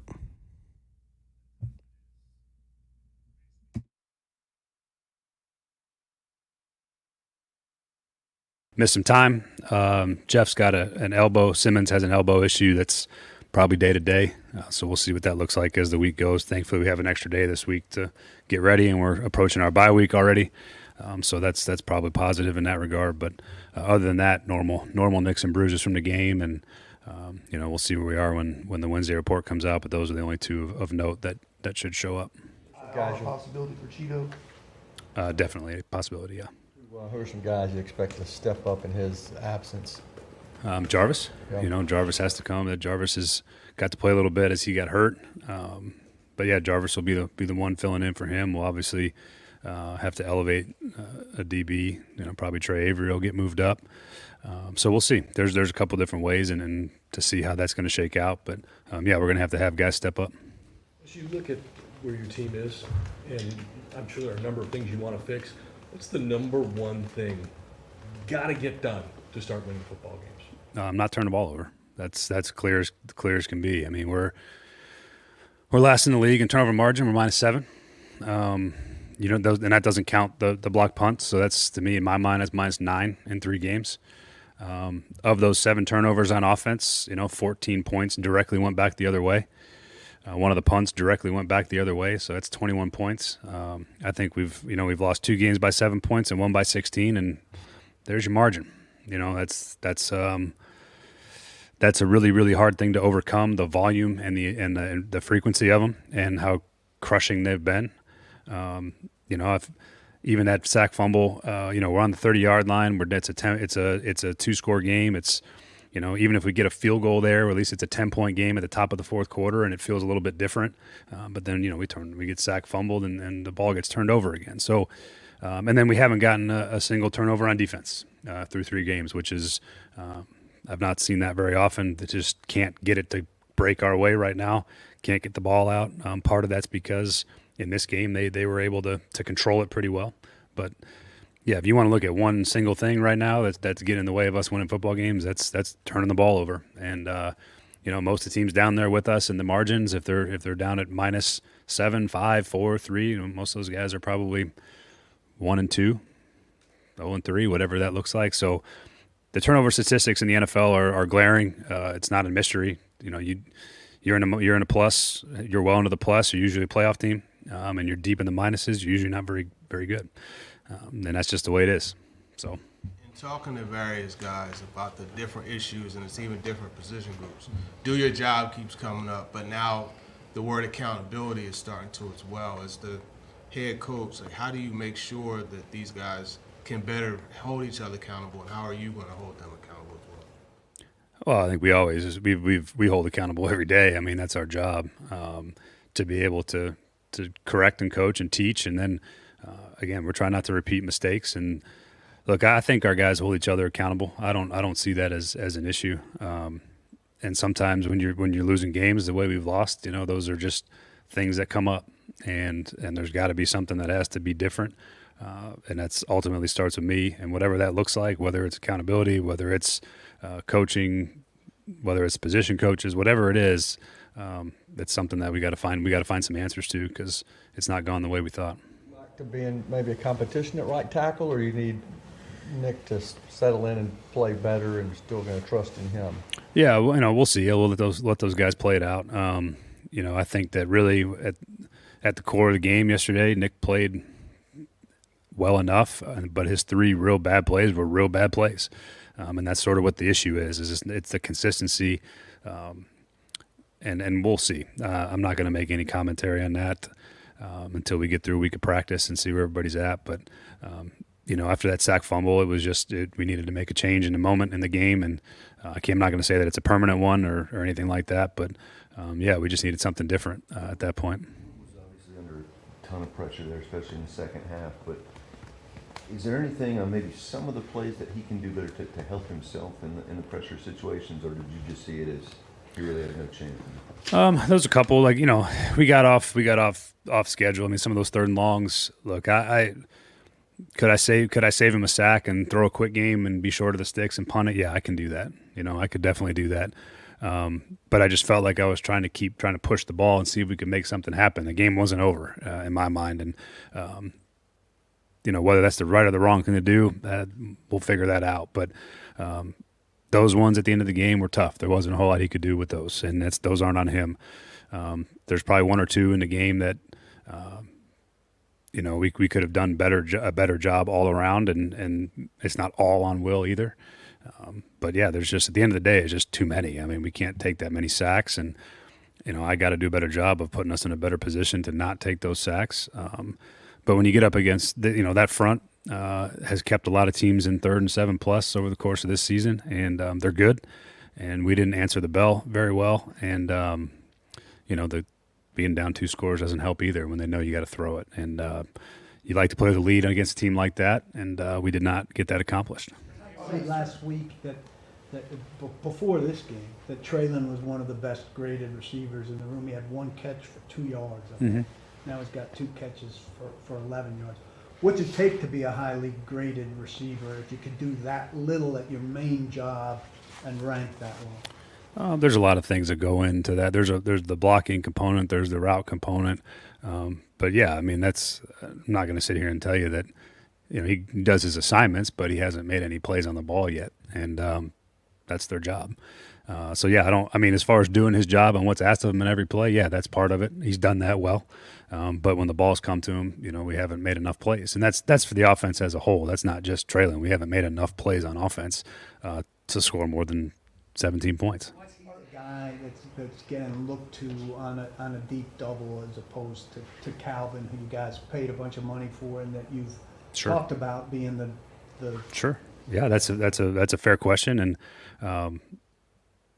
sometimes you can't control where the ball goes, but yeah, there's times when the ball went up to Trey that he's got to go make a play on it, and then there's times where you like to see the ball go to Calvin, and that's just the nature of playing receiver and playing quarterback and calling plays. Is all those things happen sometimes. You had the last couple of Mondays and said basically you feel like you're close. If we can eliminate the one catastrophic mistake or whatever, we can win these games. Does it feel different here today because there wasn't really the one mistake that maybe cost you? Does it feel more comprehensive yesterday? No, I don't feel that way. I mean, I still feel like that there's we still did a lot of good things. I mean, we had 7 explosive plays yesterday, and most places I've ever been, if you rack 7 explosive plays, you probably win a game. And so that part's a positive. I thought there was some things that Will did well. We didn't run the ball as well as I thought we would be able to in that game. Part of it, we didn't attempt as many because of the score. Should I have called a few more runs? Maybe. But yeah, I don't feel any different now than I did last week. And that's just the way it is. I mean, the game got away from us. They went down and scored. We went down and answered. They went down and kicked a field goal. We get our second possession. We throw a pick six, 17-7, and it felt like it was 25-7 at that point. So yeah, I don't feel that it's anything different than how I felt last week. We got to do a better job taking care of the football and finding ways to score points. Time to throw yesterday. The problems that this offensive line is having similar to any of the problems that the one in Cincinnati had during Burrow's first couple of years there, and how did you go about remedying that situation? Yeah, I mean, we're not playing up to what I think our standard is and what we're capable of doing. It's not a situation I haven't seen before. I've been a part of it, but we did all the things. We kept people in protection. We had 7 and 8 in protection. We help on the edges. We threw quick game, all the things that you do. And then where the trouble arose was in a 3rd and longer situation. We were trying to push the ball down the field, and that ended up not good for us. But yeah, I mean, we throw screens. We do all the things that we try to do to help the offensive line and keep the front at bay and a little bit off balance. And sometimes the games work that way, and sometimes they don't. But as far as trying to make sure we're putting guys in the right positions, that's You're listening to Titans head coach Brian Callahan at the podium after a 30-14 loss to the Packers yesterday. Moving the pocket more. Will's athleticism, is there a benefit to getting him outside more, or does that just kind of create more problems? No, there's benefit to it. I mean, it's part of it. We've ran a handful of movements. It's all part of the equation. Time to throw yesterday was astonishingly low. Will, on the other hand, out of all of the recent Titans and Bengals quarterbacks, has the lowest percentage of passes out in 2.5 seconds or less. Is that conducive to success when you're struggling to protect in pass protection? Is he getting the ball out quickly enough, in your opinion? Yeah, at times, and at times, no. I mean, that's, when the time would tell you that's, there's some plays that you'd like to get the ball out faster. And that's, again, some of that's design and scheme and trying to push the ball on the field a bit. But some of it is we got to get the ball out faster too. And again, those are all things that I got to help him with and do a better job of calling those plays. You see that as an easy fix, or is it more complicated than that, just getting the ball out faster? I mean, nothing. It's never that easy. That's usually not how it works. There's more to it than just that. But at its bare minimum, yeah, there's some of that could help. And like I said, I got to do a better job of doing that. Experiencing any strain between your two jobs, like maybe the timeout between deciding to punt or go for it? Is that a head coach versus offensive coordinator moment? No, that one was, we were 3rd and 14, and when you gain that amount of distance on a 3rd and 14 where it all of a sudden initially didn't look like it was that close, and then it was about 1.5 yards, and the punt team had already sort of taken the field. There was bodies on and off, and so I knew I wanted to go for it once I saw that it was close enough. I liked the play selection we had for it, so I took the timeout just because we were already sort of in transition, and so I didn't want to put us in a spot where we were scrambling and taking a delay game, so I just took the timeout to go for it. So that was more the timing of the timing and the down and distance in that spot. Like, you're not expecting necessarily to get to a 4th and 1, and I thought that we needed something in that moment to try to keep the drive alive in a down and distance that we could get it. And if it worked out, it would have been great, and it didn't. But that part wasn't really anything management-wise that was a problem. I just knew that I wanted to go for it, and there was a bunch of bodies coming on off the field with the punt team, so I just took the timeout in that spot. Both, or is there any? I do, yeah. I do. I feel very comfortable with both. I got good help, too. There's people that help me upstairs and do a really good job with that stuff, and that part's been incredibly helpful for me. So, yeah, I don't feel any strain in that regard. That hesitation you mentioned at times with Will, is there any correlation, do you think, to the turnovers and maybe second guessing himself just a split second? No. Like I said, after the game, I feel the same way about that. He's trying to take a quick game throw, and Jair jumped it pretty good. And some, if you played enough football, you maybe feel that demeanor of that DB, and you pull off that throw. But it was on time. It was where we're supposed to be, and he jumped it. The fumble was, he didn't really have much like him to hold on to it. But those turnovers, I don't know that are, in that particular case, are the ones that I'm worried about. What I was trying to ask was, because of the turnovers he's had, I was wondering if there's any hesitation. Gotcha. Where he's kind of second guessing. I don't feel that right now from him. I don't feel second guessing or hesitation.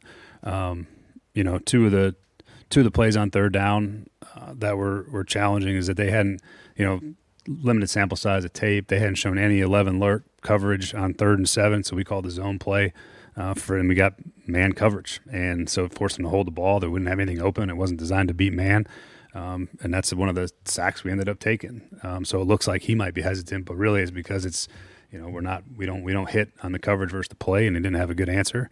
And then the same thing happened on the 3rd and 2 to 3 on a sack where we had a man and zone cam for the same thing. They masked it really, really well. They hadn't shown to do that. So it looks and feels like man coverage. They drop out in the zone behind it. Good disguise on their part. Hadn't shown that either. So there's a processing quickness that has to happen a little bit. Like, this is not what we think it is. But that's why defenses do it, because it causes the quarterback to pause and the pass rush to get there. And so those are things that I don't necessarily put on Will, and as far as processing goes or trying to get it out. Those are really on me, and that sucks. I don't like the way that feels, but that happens sometimes. On offense, the play clock continues to kind of drain almost all the way down to 0. What's causing the communication maybe to take so long, and is that something you'd like to speed up? I haven't felt it. I haven't felt like we've been, some of the 3rd down things maybe here and there, but I haven't felt that. I know it runs down. It usually is running down pretty good most times, but we can increase our tempo, sure, but that's not something I really had felt at this point. With those situations that you mentioned, how do you go about where there may be a predetermined read, but post-snap it's different? Like, how do you go about making sure that he has that adjustment and doesn't have that hesitation or throws to a place where he puts the ball in harm's way? Yeah, that's an experience thing. That's seeing it and doing it. That's why it's hard to play quarterback in the NFL. That's why it takes guys time to see those things. To me, it's just it's an experience thing of knowing and feeling, and then an experience in a system too on top of it of knowing answers and where your throw might be versus that particular coverage. It's all about banking reps and experience in what you're being asked to do, and I think that's part of it. That's where we've had some struggles at times too, is just the newness and not having all the reps involved in it, and it happens 2-3 seconds, milliseconds quicker when you got reps banked and you've done it a bunch, and that's where experience becomes a factor in playing the position and playing in the offense. You alluded earlier to after the pick six, it may have felt even worse than it actually was in that moment. 0-3, I'm sure it feels pretty bad too. Yeah. You have to guard this week to making sure your team keeps a level of confidence and doesn't panic of where you are right now. Yeah, I think you guard against that as best you can all the time. There's rough stretches in every NFL season. Every team has a stretch where they probably drop a game or two or lose a game they shouldn't or drop 3 in a row. I mean, it happens. It happens to everybody. That's why you're seeing everybody makes the playoffs. There's teams that lose 5, 6 games, 7 games, and that's the reality of the NFL football season. And it's still really early. We haven't played anywhere close to what we're capable of playing, and I think that our guys know that. And my job is to make sure we keep pushing forward, and we still feel like we got to go play football games. I mean, we got a whole lot left. There's a lot of football left to play, and we got to find a way to play better. Amy today, and what kind of vibe does she have? I usually call Amy usually on Monday afternoons. I'll call her this afternoon. I sometimes see her after games, depending on what she's got going on. But I'll call her today, and I'll have that news for you some other time. Start that conversation on a day like today. That's pretty straightforward. Just kind of go through what happened in the game, what went wrong, where we got to get better.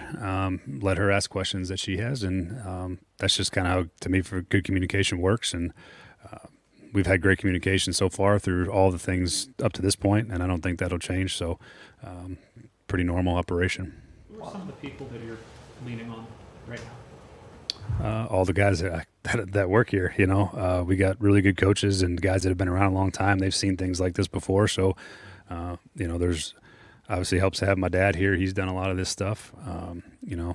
Randy Jordan and Frank Bush and Ben Bloom and guys that have all been doing this a while. Those guys all are really, really helpful in these moments. And I got people outside of here that I do have conversations with about that, about being a head coach and all the things that come with it. And Zach Taylor is still a confidant of mine and someone that I lean on as well. So, yeah, I got people that I seek advice from and I seek input from.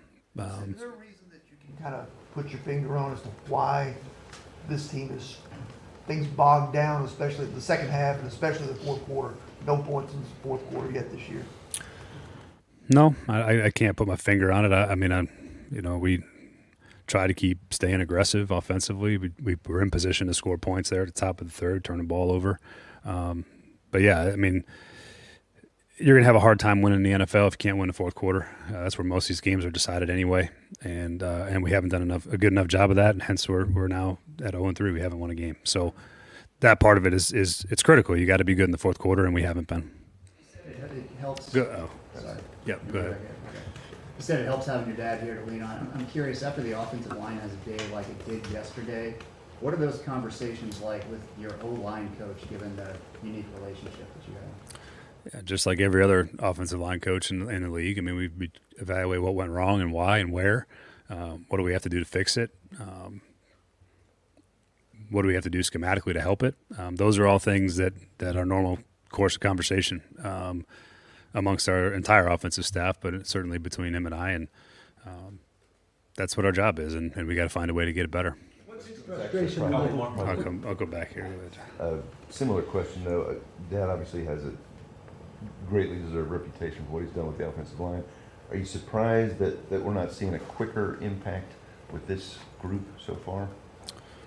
No, I think we're capable of playing better. I think that JC's really played pretty well. That part's been encouraging. I'm excited about JC. I think Pete's played pretty good. And I think that Lloyd's done a nice job, and that it's really our right side's had struggles really the last 2 weeks, and we got to find a way to help that and fix that. But there is good things happening and encouraging things happening. We just got to have it collectively, offensively happen more. And so yeah, and I knew when the minute the schedule came out, I looked at the teams we had to play, and I knew the fronts that we were going to face, and it was going to be a challenge for us. We played 3 fronts that I think are as good as any in football, and not played as well as I was hoping we would play, and we got to find a way to play better. When the season starts, you're limited on the number of padded practices you can have. Mm-hmm. How do you decide when to utilize those? And with Monday Night Football this week, is this a week to do that? You only get one. Maybe clarify the question. Don't you get like 12 padded practices for the season? You get 12. I mean, we have always, and probably will this year, is we take that 1 day of pads and we use it, and we use it for 12 straight weeks. And then I think the rules change as you get through 12 weeks, and you only get 2 out of the last whatever weeks there are. But I mean, yeah, we'll stay in pads as long as we're allowed to, because we need the work, and that's just what it is. I've always felt that way, and the only time we ever come out of the pads is if for some reason you got a bunch of injuries that are affecting your ability to practice. But the intent is to be in pads every time that they allow you. That's Wednesday? Last one. Thursdays are padded days. Yeah. But let me clarify. Wednesday Of the practice week. Thursday is the padded practice. Yeah. That is Brian Thank you. Callahan, Titans head coach at the podium. We've got your phone calls to take coming up next, 615-737-1045. And did the Titans get it wrong with Malik Willis? I'm Buck Rising. It's 1045 The Zone.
12:01, good afternoon. I'm Lucas Panzica from the 104.5 The Zone studios. The Titans are 0-3 after a 30-14 loss to the Green Bay Packers at Nissan Stadium on Sunday. Malik Willis leading Green Bay to the win. He was 13 of 19 for 202 yards and a touchdown, plus 73 yards and a score on the ground. Will Levis, 26 of 34 for 260 yards, 2 touchdowns, and 2 interceptions. He was sacked 8 times. Brian Callahan met with the media just a few moments ago with injury updates. Cornerback Chidobe Awuzie, according to Callahan, will miss time with a groin injury. An injured reserve stint is possible for the cornerback, and Jeffrey Simmons is day-to-day with an elbow injury. Titans have a long week of prep for Monday Night Football a week from tonight against Miami in Week 4. Tennessee Vols head into their bye week at 4-0 after a 25-15 win at number 15 Oklahoma on Saturday. That moved Tennessee up to number 5 in the AP poll. And tonight, a Monday Night Football doubleheader closes out Week 3. The Jags are at the Bills at 6:30, and it's Commanders at Bengals at 7:15. Westwood One coverage starts at 7 for Jaguars and Bills right here on The Zone after the Brian Callahan Show. For all your foundation repairs and waterproofing needs, visit USSTN.com. Breaking news at once on your home for the Titans and Vols. This is 104.5 The Zone.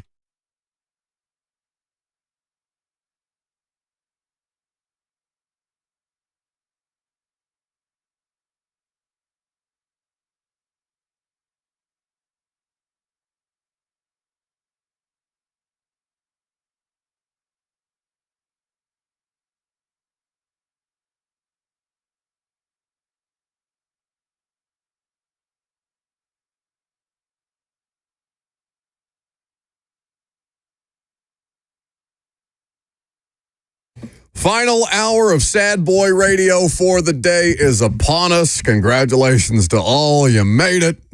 Drag ourselves across the finish line the way that the football team attempted to drag themselves across the finish line yesterday in a 30-14 loss to the Green Bay Packers. I owe Malik Willis a public apology. The player that was here for 2 years previous was not the player that I saw go out and smoke them on Sunday at home in a Green Bay Packers uniform. That is a player that was reading and diagnosing defenses. That was a player that was checking at the line of scrimmage. That was a player that was putting his team in advantageous situations in ways that I had not seen him do at any point prior to the New Orleans preseason game. Now, here's the thing, all right? Both of these things can be so. Malik Willis, during his time here, was not good enough to beat out Ryan Tannehill, Will Levis, even Mason Rudolph. That can be true. It can also be true that Malik Willis got incrementally better throughout the course of his professional football career, that he got specified coaching at the quarterback position more so this offseason than he has in any previous offseason under the previous administration, and that he landed with a coach who is making an argument for Coach of the Year in Matt LaFleur because they came up with game plans that put Malik Willis in positions to succeed, and to Malik Willis's credit, he knocked it out of the park. How often were you seeing Packers wide receivers running through wide open windows and all Malik had to do was hit the layup? Now, on the initial drive when he marches down the field 70 yards in 6 plays and he just dots dudes up, like that 30-yard rope he threw to who's number 9? Who was number 9 for the Packers? Christian Watson? Well, that was later in the game. That was 3rd and 18, I believe, in the third quarter, where he had an incredibly clean pocket. I mean, Malik Willis had all day to throw there, and he finds Watson coming across the middle open. It was Jaden Reed. You're thinking of Jaden Reed. The first play from scrimmage, he hits Jaden Reed, who just gets a mismatch against Kenneth Murray across the middle of the Titans defense and you know what? runs No, into this is space. I had it right. You have a different Christian Watson completion because he caught 2 passes for over 30 yards yesterday. Yeah. This was the third and 6 in the first quarter on that same drive after he completes a 30-yard pass. There was 2 30-yard passes from Malik Willis to 2 different wide receivers on that initial drive. So this is in the first quarter. It's 3rd and 6 of the opening drive. Malik Willis is in the shotgun. He hits Christian Watson. It's just a ball. Go up and get it. And he put it on the money. He put it only in the place where his receiver, and Christian Watson is every bit of 6'4". This is a mismatch. And Malik Willis is out there taking advantage of mismatches. against the Titans defense. We thought after the Colts game that, Malik Willis had success because they were really able to take the weight off his shoulders with Josh Jacobs having a massive game. They were able to run the football at will against the Colts, and it put Malik into really good situations. Packers were able to run the football. I mean, they had 188 yards rushing as a team yesterday, but he was their lead rusher. They were able to run the football because of Malik Willis. Josh Jacobs, with 14 carries, 43 yards, averaged 3 yards per carry. Emmanuel Wilson had a better day than Josh Jacobs on the ground. Malik had 73 rush yards. The first 2 drives, he dices up the Titans, marches right down the field on the opening series. And then when the Titans respond, and had a good response, right? They were creative. They went a lot of jumbo sets, tight ends on the field, play action passes, found a way to get into the end zone to Nick Van Nett. And Malik's response was opening up his run game. He had 57 rush yards on 3 carries in that second drive alone that ended up being a field goal to give the Packers a 10-7 lead. I don't even care about the rushing, though. The rushing is obviously a huge advantage, and Malik Willis took advantage of that, but he killed him from the pocket. Yeah, exactly. He killed him from the pocket. And that for even as I acknowledge that Malik Willis got better unto his last training camp here and then got traded away for a bag of beans, essentially, a 7th-round pick that may end up making a roster here or may not end up making a roster here. And so far, that 7th-round pick that was exchanged for Malik Willis has turned into 2-0 in favor of the Packers. I did not think that Malik Willis would go out there and beat him from the pocket when they put the onus on Malik Willis to beat them. That's the bigger concern with the Titans defense to me yesterday. Yes, the missed tackles were hideous. Yes, Jamal Adams. I mean, it may have just been that one that ended up being a 20-yard gain on Jamal Adams, but and I know he smoked somebody later in the game because he can still lay the wood as if it's, 2016 or I guess maybe 2017 Jamal Adams. Whatever, but that player was not a plus on Sunday. He had 17 snaps. I was stunned that they clearly went out with an emphasis to stop Josh Jacobs, and were having success stopping Josh Jacobs, but they were not prepared for Malik Willis to try and beat them on the ground. I mean, it's not like they're running anything crazy, right? It's not like these are play concepts that we've never seen. It's not like Matt LaFleur has devised a new form of offense to go out there and run. They're just getting killed on read option plays. And to the Packers' credit, they're blocking it up well. And yeah, the Titans show a little fight in the second half and get a couple of 3-and-outs that the Titans offense squanders, so it's not like it was a completely wasted performance. The problem is, I think that Titans fans have gotten accustomed to, okay, the defense is good. Let's lean on the defense. The defense can carry us. And that's just not a sustainable way to rely on your football team. It's just not, because then all of a sudden the dam breaks because, again, you're not even scoring 17, you're scoring 14. So your offense can't do anything, and you're putting the onus more and more on the defense. Defense gassed in the second half and still finding ways to make stops. And then all of a sudden you have a situation where maybe you can weasel your way into points to at least try and claw closer to the final margin of defeat, and NPF gets punked, and you give up a strip sack, and the game is lost there, and the defense is demoralized. Well, the defense got to a point after the opening drive where the Packers marched down the field where the defense was forcing 3s and not 7s, right, for the rest of the first half, and the Titans could never take advantage. They handed the Packers a touchdown with the pick 6, and then at halftime, the Titans had 79 total yards of offense. 70 of those came on the opening series. They had like 18 plays total in the first half. The time of possession evened out a little more, but it was still nuts. First half time of possession. Let's see. Oh, this is drive specific. I'll be able to find it later on, but it ended up being 23. No, that's not right. I'm looking at the wrong page on my score sheet. Either way, this was not a game that you were going to be able to just say, okay, defense, go out there and win it. Now, Packers had the ball for 19 minutes, 8 seconds in the first half. Titans had it for 10 minutes, 52. Okay. Yeah, it evened out a little bit more because it ended up being... It was 32-28 and 27-32 by the end of the game in favor of the Packers. 32 minutes and 28 seconds of a 60-minute football game. So, I owe Malik Willis a public apology because of all the ways that I thought that they might lose that football game. Frankly, I didn't think there was any way that they would lose that football game. Truly, I didn't. Now, I've strayed away. I don't bet on NFL football as a reporter. That's conflict of interest for me, so I stay away from it. I know some people do, but I don't, I'm not interested. But we do a best bets segment on the pregame show, and this time I went away from Titans money line or Titans point spread, and I just said, give me the over. And the over cashed, so I finally hit a bet once I stopped betting specifically on the Titans. What is this? You have an apology? Oh, sure. I can make one if you want to retract one. No, you go. You sure? Go ahead. This is week number 3. You want to retract your apology? We're running promos of you efforting a public apology. Are we still going to be running that promo after the quarterback gets benched? Yeah, the promo running on the postgame show has been tough the first few weeks. It's objectively hilarious. Me apologizing to Will Levis. How much more tone deaf do we think the imaging is going to get? Wow, look at Will Levis's arm. Oh, it's going the wrong way. Now's not the time to talk about retracting the apology because Will Levis was not even the 4th or 5th biggest problem for the Titans yesterday. So go on with your Malik Willis. Oh, I apologize. Okay. I did not think that he would beat them from the pocket. Disappointed you don't have a poem. Well, I wouldn't mail it in. This comes from the heart. This comes off the cuff. I'm not outsourcing it to AI like you did. How dare you? I'm a journalism major. I'm not, ironically enough. So I apologize to Malik Willis. I didn't think they'd lose that football game. I thought Denard Wilson had put him in a blender. He put Denard Wilson in a blender. Matt LaFleur put Denard Wilson in a blender. Titans defense. It's like the Rich Cimini tweet from week 1. The Jets against the Niners. Shame on the Titans defense, or shame on the Jets defense against the Niners on Monday Night Football. Shame on the Titans defense for being punked that summarily, that way. Some pride, some discipline, some form tackling, something. Please God, something.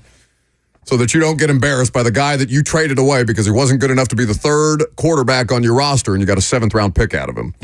And we thought that was good. Not so much now. I apologize, Malik. All right, get out of here with that music. 615-737-1045 is the number if you want to jump in. Let's go to, is it Tatron? Go on. What's happening? Nothing much, man. But I'm sorry you have to publicly apologize to Malik Willis, but I will agree that the Titans did make a mistake by trading him off. Some people, you just got to give time to develop and see where they're headed, and I think he was going to be a good quarterback for us. But, hey, now he could be a good quarterback for Green Bay or whatever team he starts for. Oh, for sure. No, I mean, just because it didn't work here. Look at the examples across the league. You've got Baker Mayfield, couldn't make it work in his first couple of stops. Now, did the Bucs? No, they were not good. Were they bad? The I haven't seen a single other game across the NFL. I was busy. Broncos went into their house and punked them. Okay, a lot like the Packers did the Titans. But Baker has played to that point good football. Sam Darnold, a better example because you want to talk about smacking a team around. Sam Darnold is on fire. Sam Darnold looks great in a rehabilitated situation with a coaching staff that's more suited to making it work with him. That was a blowout, by the way, Vikings-Texans. Like, that game was at no point close. And then you have Geno Smith, who's probably the most shining example of the Seahawks 3-0. Mike McDonald. In the battle of the Mike McDees yesterday, you had Mike McDaniel versus Mike McDonald. Dolphins look like an unholy mess. I'm sure they'll get right against the Titans. But Geno Smith, quarterbacks can succeed in other stops just because it didn't work in the initial spot. And I mean, God forbid that happened with a Will Levis type of situation, right? Well, but Titans fans are confused, right? They're going to be confused because you watched Malik Willis for the last 3 years and you didn't see a good quarterback. Yep. Right? You just didn't. I stand by everything. Let me say this first and foremost. My apology was not for the previous 2 years of on-field criticism of Malik Willis. That I stand by. That was not a functioning NFL quarterback with a coaching staff that was not putting him in positions to succeed, save the Derrick Henry game.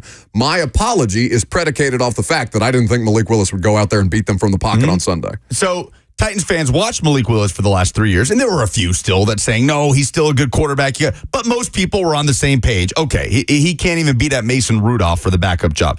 So it's very fair for Titans fans to watch that. Malik Willis, just weeks after leaving Tennessee, he was here for training camp. Yeah. This defense saw him throughout the course of training camp. Yep.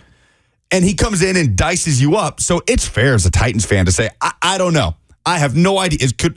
Would Will Levis if we traded Will Levis tomorrow, would he come in here and light us up in 2 weeks? Is he Malik getting traded Willis to a place with pass protection? Right. Because Malik Willis had clean pockets. Exactly. So if you're a Titans fan, you probably don't even know what to think right now. You could say, hey, Will Levis doesn't look like he's a good quarterback through 3 weeks, but how do we know? We watched Malik Willis for 3 years, not even look like a competent backup, and he just walked in here and diced us up. Vidal accuses me of apologizing for the wrong things, and I'm not sure what he would like me to apologize for, because I think that it is clear and obvious to anybody that, now maybe you want me to apologize to Malik Willis for getting drafted by the Titans. Like, I don't know what you want me to apologize for him there.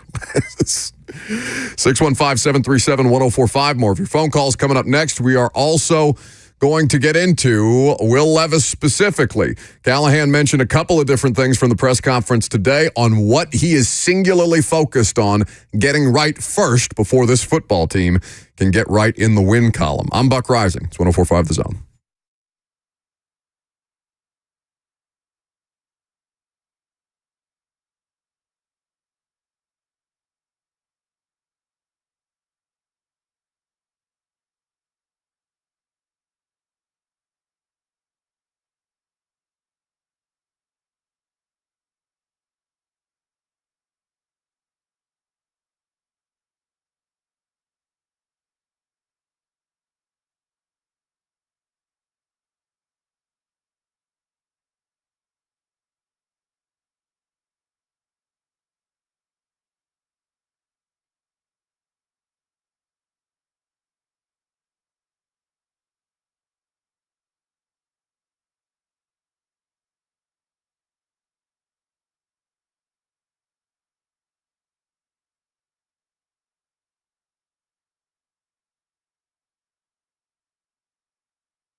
Welcome back to the show. We are fueled by bad football and also Hattie B's hot chicken. Well, I guess bad pro football. The college football is good. Nico Iamaleava winning awards yet again. Jackson, the fourth straight week. I was wrong. Arch Manning won it last week. Okay. But he did win the SEC Freshman of the Week this week. Okay. Congratulations to Vols fans. You have a good football team. Titans fans, we're working our way through a bit of therapy here at this point. 615-737-1045, the number. So a couple of things from Brian Callahan's press conference just now that are worth bringing back. But we've talked about Malik Willis, and did the Titans get it wrong with Malik Willis? We didn't answer the question. We asked the question. We didn't answer the question. Did they get it wrong? I don't think that they made the wrong decision in trading away Malik Willis. Because he looks good and because he dusted you on Sunday, it feels worse. It's easy to do revisionist history with the results in hand, but there was never a situation in which he was going to, well, now, let me say this. Did Will Levis earn the starting quarterback job, or was Will Levis given the starting quarterback job? Because Will Levis leapfrogged Malik last year, and Titans fans were good with it. Most Titans fans were good with it, it seemed. And they brought in Mason Rudolph. Mason Rudolph's the most expensive quarterback they had in camp. He's the highest paid quarterback. He's the most proven quarterback that they have on the roster still, by the way. And there was no disputing that Mason Rudolph was the kind of quality backup that any NFL team would be happy to have, and they paid legitimate guaranteed money to have him. So the Mason Rudolph signing immediately made Malik disposable. Whether or not Will Levis earned the job or was given the job is maybe something that can be debated. But I still think, even with all the facts in hand, including yesterday's ass-kicking at the hand of Malik Willis, 30-14, where he looks great, career highs rushing, passing, and scoring for him as a quarterback. 23 points. I know it wasn't 30. They scored as a team 30. The Packers scored 30. We're going to eclipse 1,000 days without the Titans scoring 30, by the way. Yes, that is guaranteed.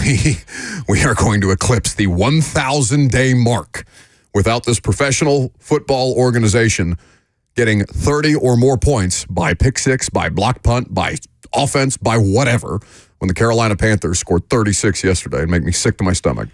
That's an interesting... Not quite. Not fantastic. That's an interesting question. Did Levis earn the starting job, or was he given the starting job? Even going back to last year, because let's remember... When Ryan Tannehill went down and got hurt in London against the Ravens, it wasn't Will Levis who came in. It was Malik Willis, and it didn't look good. Now, there's a specific reason why that was the case, though. Will was not active for the game. He's the emergency quarterback. Right, because he's not the backup. He's dressed, yes, because he's not the backup. Yeah. You're right. So Malik Willis was the backup quarterback until he was leapfrogged after the bye. Willis came in. Immediately took a sack, if memory serves. Took 4. Yeah, it didn't look good. It was moving way too fast for him. Yeah. Titans went into a bye week and came out on the other side with Levis starting against the Falcons, and that was as competent as the offense looked all season long. It was the only time all season long the Titans had a true downfield threat at quarterback. Now, the compensation, though, a 7th-round pick, a 2025 7th-round pick, results in hand, that looks like a bad deal. It's a quarterback. They got something for him. They could have just cut him, and they could have gotten nothing for him. And I don't know. Matt LaFleur specifically looking at Malik Willis and saying, yeah, I'll give you a 7th for him. I can make that work, is different than if, say, Dan Campbell traded for him, or, somebody who's not one of the most gifted offensive coaches in the league going right now. Again, I'm not discrediting Malik Willis. I'm just saying situationally, they did him, honestly, the Titans organization did him a solid by sending him to Green Bay because he got a legit opportunity, and look what he's doing with it, to his credit. We had ran on the day after roster cuts, right? He said Malik Willis's leaps and bounds better than when I arrived here, and that's not the GM that drafted him, but still. So, did they get the decision to move him wrong? No. Did they get the compensation wrong? Maybe you could have that argument, but again, you're doing that with results in hand, having no idea what Malik Willis would have done in these situations. Yeah, would Malik Willis, if he had to start for the Titans against the Packers, let's say in an alternate universe where the Packers are down to Sean Clifford as their backup with Jordan Love injured, and Malik Willis did win the starting job over Mason Rudolph, and let's say, hypothetically, he had to play for the Titans, would the results have been the same? Probably not. Probably not. Offensive line play would have still been the same. So the circumstances matter. He was drafted into as unstable a situation as he possibly could have been drafted in. It couldn't have been more unstable from the time he was drafted to the time he left. And now he is at one of the more stable organizations in NFL history with a head coach that at this point is experienced, is a good play caller, one of the best in the league, has a sound situation in front of him on the offensive line, and dynamic pass catchers around him. He's in a fantastic situation, and he's taken full advantage. Have you heard this clip, this Matt LaFleur clip yet? Yes. Okay. So I'm in Levis's press conference last night, or I guess yesterday evening, and the fire alarm at Nissan Stadium starts going off. Irony. I am in the Levis press conference, though, and, the fire alarm stops very shortly afterwards. It's maybe going for about 10 seconds, and then it cuts. You can hear that also if you're listening to or watching the Green Bay Packers press conference, because Matt LaFleur is at the podium at the same time that Will Levis is. So this is Matt LaFleur's post-game press conference while the fire alarm is going off at Nissan Stadium. Happy for our guys and proud of their effort. You mentioned how we don't get it. I don't know. Keep going on it. Whatever, keep going, keep firing away. They told me this city was going to burn if we came in here and won the game, so I guess it is. They told me this city was going to burn if we came in here and won the game. Matt LaFleur, a savage. Just knife twist. Yeah. How about the symbolism from that Florida State situation carrying over to the Titans with Mike Norvell talking and the fire alarm going off? Hey, you know the difference between Florida State and the Titans? Florida State won over the weekend. They did. They finally won a game, beat Cal. 615-737-1045 is the number. Let's go to Chuck up next. Yes, Buck, I don't like this quarterback room we have right now. I really don't. I know Tannehill's a past thing, and we couldn't afford to keep him, but we were a lot better off with Tannehill and Josh Dobbs. I believe Josh Dobbs is a better backup that we got, better than Will Levis or whoever, Mason Rudolph.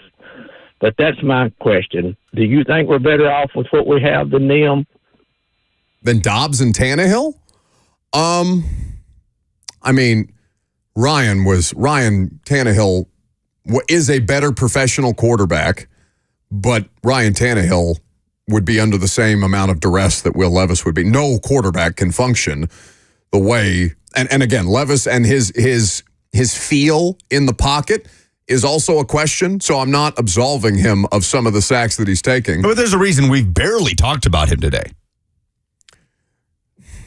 We've barely talked about Will Levis. I know, but I think that's a product of how much worse. Like, I still think that the quarterback, I know that he's not the biggest issue on the docket today, but the turnover differential is killing them. It's killer. Killing them. So that's not to absolve Will Levis for what happened yesterday. Will Levis was a part of the problem. The difference between this day and the two other Monday reaction shows that we've done after losses is that Will Levis is not the primary talking point here. There's a million other things that went wrong in that game. He didn't do the things he did in weeks 1 and 2. Turn the ball over, yes, but the context matters, right? He did not do the things that he did in the first 2 weeks, but he also didn't do anything to have us sitting here talking about true progress, even if he was better in week 3 than he was in weeks 1 and 2, but it doesn't matter because he hardly had a chance. The point is, it's not I'm not going to say that it's not your quarterback room, but your quarterback room is a product of your protection, and your protection right now is piss poor. Sam on YouTube says, so why can't we acknowledge that the Titans and Callahan are unstable and not doing enough, but we can acknowledge that Green Bay is stable and that LaFleur schemed Malik into a competent quarterback? That's fine to acknowledge. Who's not acknowledging that? Brian Callahan is acknowledging that at his press conference. That's what we just said. That's literally what just came out of Lucas's mouth, an organization that prides itself on stability and continuity. And the Titans are, they have been for the last 3 years unstable. More than that. I was saying, I thought you were going to make the argument for stability in the Titans, where I look at the Titans as having moments of fleeting stability and largely chaos around their situation because their wide receiver position is cursed and apparently their quarterback position is cursed as well. No, I think that's exactly what that statement from Brian Callahan is. That's an acknowledgement that he is not doing enough as the head coach. I don't think Levis's performance yesterday should bring you any closer to bench Will Levis. No, like that shouldn't be. Specific performance should not. I know that it's the easy thing to do, especially the pick six, because Jair Alexander's a good player, and that's his first pick six, by the way. First career pick six. Yeah, which is surprising. People don't throw at him. Yeah, that's true. You know what I'm saying? It's like Snead. People don't throw at Snead. Snead doesn't have crazy interception numbers. But because we've talked about the season is about figuring out Will Levis and finding out about Will Levis more than it is winning 8, maybe 9 games. And that problem is being amplified by the offensive line refusing to allow us to evaluate that quarterback. It makes it harder. But at some point you do, if the turnovers that Levis had in the first 2 weeks were to continue, and you're Brian Callahan, yes, the season is about finding out about Will Levis, but you do at some point have to look at the other, 50-plus guys in the locker room in the eye and tell them that you're trying to put them in a position to succeed, and to keep trotting out the quarterback that keeps doing the thing is not doing that. So there would have to be a breaking point somewhere along the way on, okay, we just can't. We can't carry on like this. The locker room is going to tear apart. Amen. But yesterday, I don't think brought us any closer to that point. It's 3 more turnovers, though, and I know the interception. The interception at the end of the game is not. I mean, that's just them trying to get something. And the sack fumble is just him getting decapitated because NPF, had his ankles broken. Every turnover deserves context. Yesterday's context is pick 6 bad. Other 2, I'll pin them on somebody else because that's not on Will Levis, from my estimation, nor the coaching staff's estimation. And Will Levis was asked yesterday if he felt like he was pressing. He said, yeah, the one time that I felt like I was pressing was when I was trying to get explosive at the end of the game with that interception. And it just, that's just a desperation heave. That's him just trying to get something done. Okay, 615-737-1045 is how you jump in. Why do they all say that they've been on hold for the same amount of time, Jackson? What did you do to the phone lines? All right, whatever. Blake. What up, guys? So I thought that they were saying that Malik was having a good preseason and having a good offseason. He was. So I don't understand because they said that it wasn't they, it was us. We were talking about that. I was in New Orleans. I watched that. Yeah, so when are we going to start talking about the owners and their problem? Because the guy called earlier and said that y'all wasn't acknowledging the fact that Green Bay was a real organization and the Titans are kind of a joke. When are we going to start acknowledging that? Oh, brother, there's acknowledgement of that every day. I mean, the Titans are, among the NFL, like, poverty franchise feels like a tough thing to hit anybody with, but it's not like their history is their history is covered in glory. It's a problem. Their best history is the Houston Oilers history, not the Tennessee Titans history. Save McNair and an AFC championship run in 2019. Like that, I feel like I've talked about that since I got this job covering this team 8 seasons ago. Yeah, it's stabilized since Amy took over. As the Tommy Smith era, a mess, right? That is the definition of poverty franchise. Tommy Smith, Ken Wisenhunt. By the way, welcome back to coaching. Memphis Showboats head coach Ken Wisenhunt. Titans legend. He's in the UFL. Never started 0-3. How about that? Yeah, so Ken Wisenhunt taking his talents back to coaching in Tennessee, just in Memphis. But yeah, I'll bring up something that I thought of last night. You remember the press conference when they hired Callahan, or when they announced Callahan's hire? Lombardi expectations, championship organization, 0-3. He's got a phone call apparently scheduled, and not that this is any kind of like, oh, he's on the hot seat already type of stuff. Apparently he has a regular conversation with Amy on Mondays anyway, but it's the first time a coach has been asked about that regular conversation with the owner. Yeah, it hasn't gone the way, even close to the way that people thought it would with all the moves they made in the offseason. And if you want more coverage of the ownership, here's the problem. The business of football and the owners are not covered sufficiently because they don't have to make themselves available. They don't have to. It's not like Amy is doing a Jerry Jones post-game press conference and stuff like that. We were on their necks about Amy not doing any kind of media availability other than sitting down with Teresa Walker one-on-one in her office after they canned Mike. Like, if you want accountability from ownership, the ownership has to be willing to be accountable. And I don't know what she's going to tell you. She's not an offensive guru. She obviously has experience in this. This has been in her family for a long time. And there is no question that the franchise is in a better state now than at the end of her father's tenure, and then, of course, the Tommy Smith nonsense. But sure, don't tell me championship expectations and then make all these changes, spend all this money, and trot out 0-3. It's unacceptable. You're not wrong nobody is wrong for bringing that up. Slappy is next. What a great name. Buck, Lucas, y'all are too young to probably remember this. There used to be a show on Nickelodeon called You Can't Do That on television. Well, they had this cook, and his name was Barth. And if you said anything bad about what Barth was cooking up in his kitchen, he'd stick his head out and say, I heard that. Well, I wonder what Rand's thinking up in his kitchen today with his mayonnaise when he sees that he took a John Robinson's third quarterback pick and he lost to his second-round quarterback pick. But guess what? He flipped it for a 7th and an L. But the biggest thing, the defense, how many turnovers do they have? A big old goose egg 0. I know one guy that's already got a turnover this year. His name is Kevin Byard from MTSU, baby. Hey, quick shout-out to the AD out there. Hey, Massaro, the next time you want to have Duke come in on homecoming, make it the lacrosse team. At least it'll feel good for a minute. Holla! That's tough to beat. That was good. Well done by Slappy. Well done. Last call for phone calls, 615-737-1045 is the number. If you want to jump in, we'd be happy to have you. I'm Buck Rising. It's 1045 The Zone.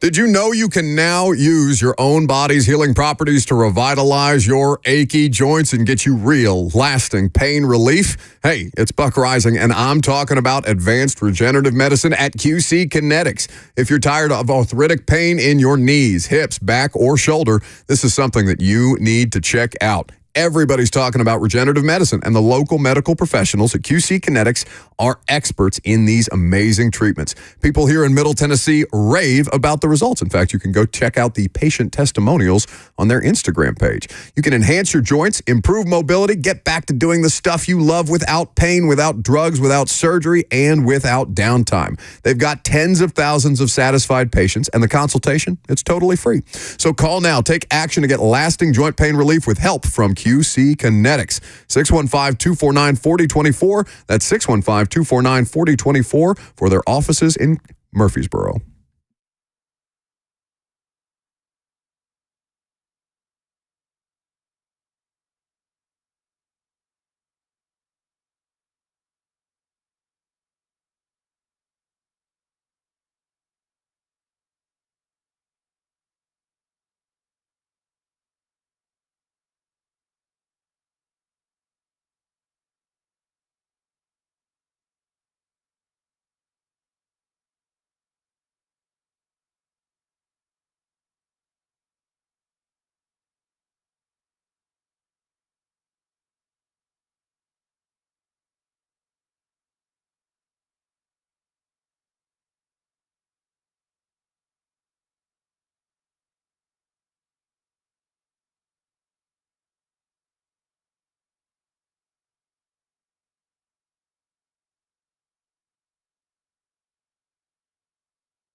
Oh, it's over. At least for today. That's not true. I got an hour of prime time tonight. I can escape the Titans here moving forward, though. I guess it is inescapable to a certain extent because my job is to cover them on a day-to-day basis, and I will be in Miami for whatever that looks like on Monday night. But the Tennessee Vols, mercifully, are going to bail us out of a lot of sad boy radio this year, I feel. And I know that I threatened to do 10 minutes of sad boy radio today and spend the rest of the time on the Vols, but like I said, it felt like I was letting the Titans off the hook if I did not devote my full and utmost disgust and disdain and attention to what that nonsense was yesterday before we talk about the good football. It was good football. Oh, well, the second half was tough. The defense, though, for the Vols, just expertly done. That's the thing that probably gives you the most. That's the thing that's going to cure your BVS this year, not Nico. And yeah, absolutely. That's the biggest strength of this roster, the front seven specifically. I mean, it's a different defensive lineman making a play every time. It's Tyree West, and then it's Omar Norman-Lott, and then Jackson Moy pops up in the fourth quarter with a couple of sacks. And Joshua Josephs has been, the more productive, effective pass rusher because of the attention that's being devoted to James Pierce Jr., who I believe has half a sack through the first 4 games, and it came on Saturday. So, that front seven is as good a front seven for the Tennessee Vols in a long time. I would have to go back and look at some of the best in the 21st century, but that's what's going to get them through the meat of their schedule is that front seven. You were never going to be able to sustain winning games, 48-45, right? That's what's going to get them through. And the offense is going to pop and it's going to flash. It did a little bit on Saturday. That's also one of the best front sevens Tennessee will face defensively. Oklahoma would be right up there with Georgia and Alabama in terms of just the sheer talent level. So we'll see if the offense can. I know fans just want to see the offense have just a fourth quarter. Sounds familiar. Just complete. Yeah, sounds familiar, but. Apples and oranges here. We're talking about a Tennessee team that scored 50 or more in their first 3 games. Yep, and I'm still on 38 straight games without the Titans scoring 30 or more points. Similar offensive line situation, though, this weekend. Backup tackles all over the place. But I know people were waiting for the kill shot that never really came last Saturday. But the kill shot was the defense. Yeah, exactly. You had Jackson Arnold just a mess. I mean...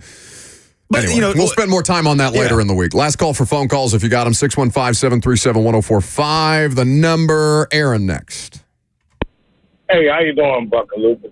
Good. Good. I feel like with Will Levis, I think he's still in the draft room, and he's trying to prove to everyone that he's a first-round pick, which is making them anxious. I know you got cats and your cat got bucked, so, have you ever given your cat some catnip? You see their eyes? They're still tweaking from the last time we busted that out, for sure. Right, and that's him. I think that he's trying to prove everyone wrong, and it's going to wind up proving everybody right because he's not operating under his own will. That's all I wanted to say, guys. Thanks for taking my call. Thank you for the call, Aaron. I appreciate it. Steve, up next.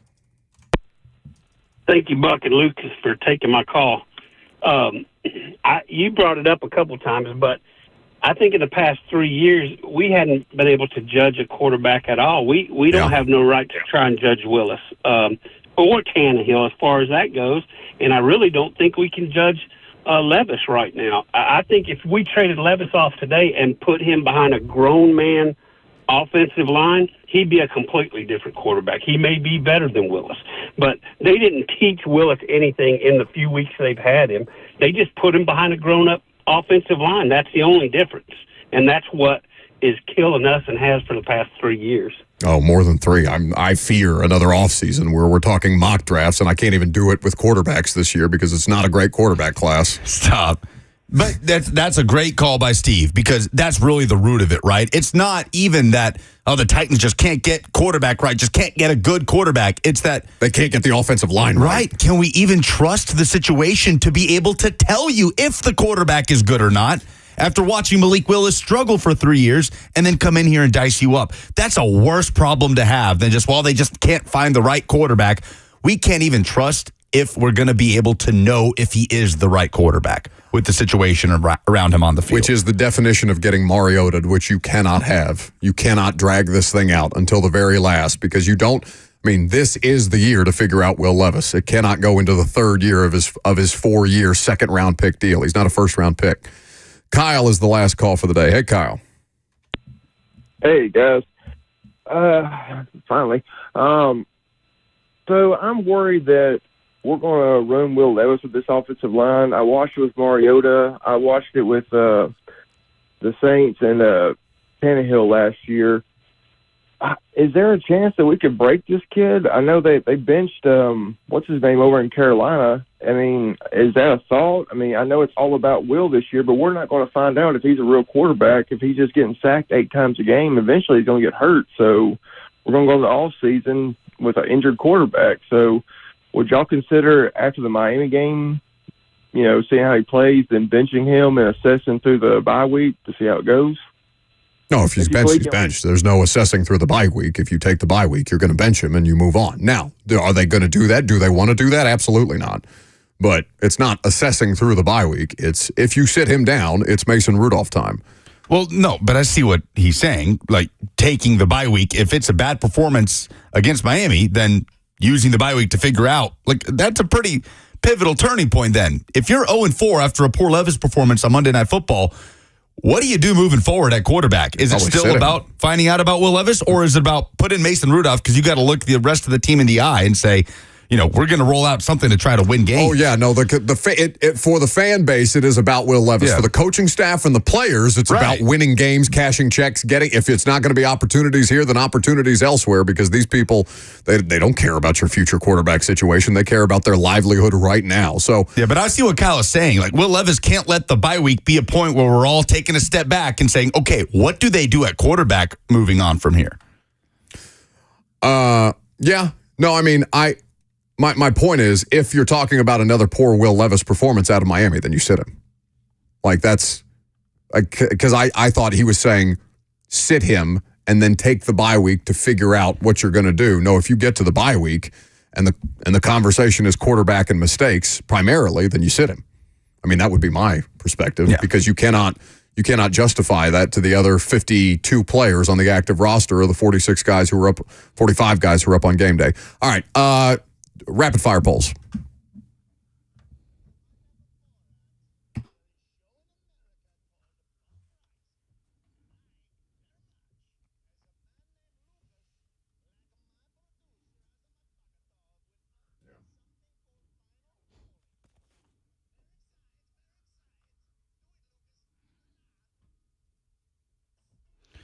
Rapid fire polls presented by Two Rivers Ford, the South's most trusted Ford dealer. That is the Titans' most embarrassing loss since when? Tony is going with the Bengals' playoff loss. Kyle says that 59-0 loss to New England in the snow in 2009. Derek saying the shutout loss to the Broncos in 2019.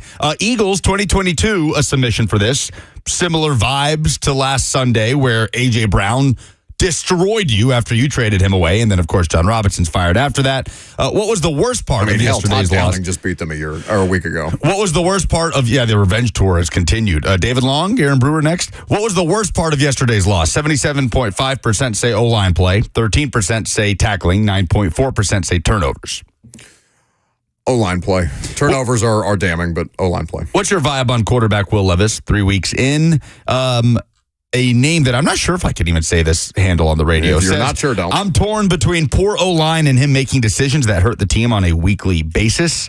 John says, I think what is the crux of the issue? I'm worried we won't ever really find out what he could ever be because of poor O-line play. I'm worried somebody else is going to find out before you do. Did the Titans get it wrong in trading Malik Willis? 77.7% are still saying no. Yeah, I don't think so. Those are the polls. Very good. That's the show. That's it for us. Well, I'll be back on primetime tonight, so if you want to watch that show, A to Z Sports is where you can find it, 7 p.m. If not, tomorrow, 10 a.m. Lots of Vols talk.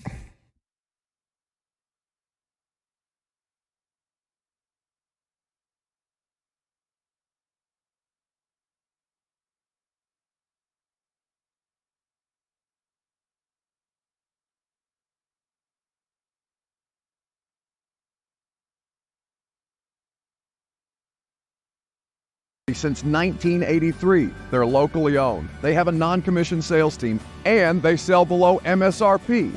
They've been doing business with integrity for decades. Two Rivers Ford, the South's most trusted Ford dealer.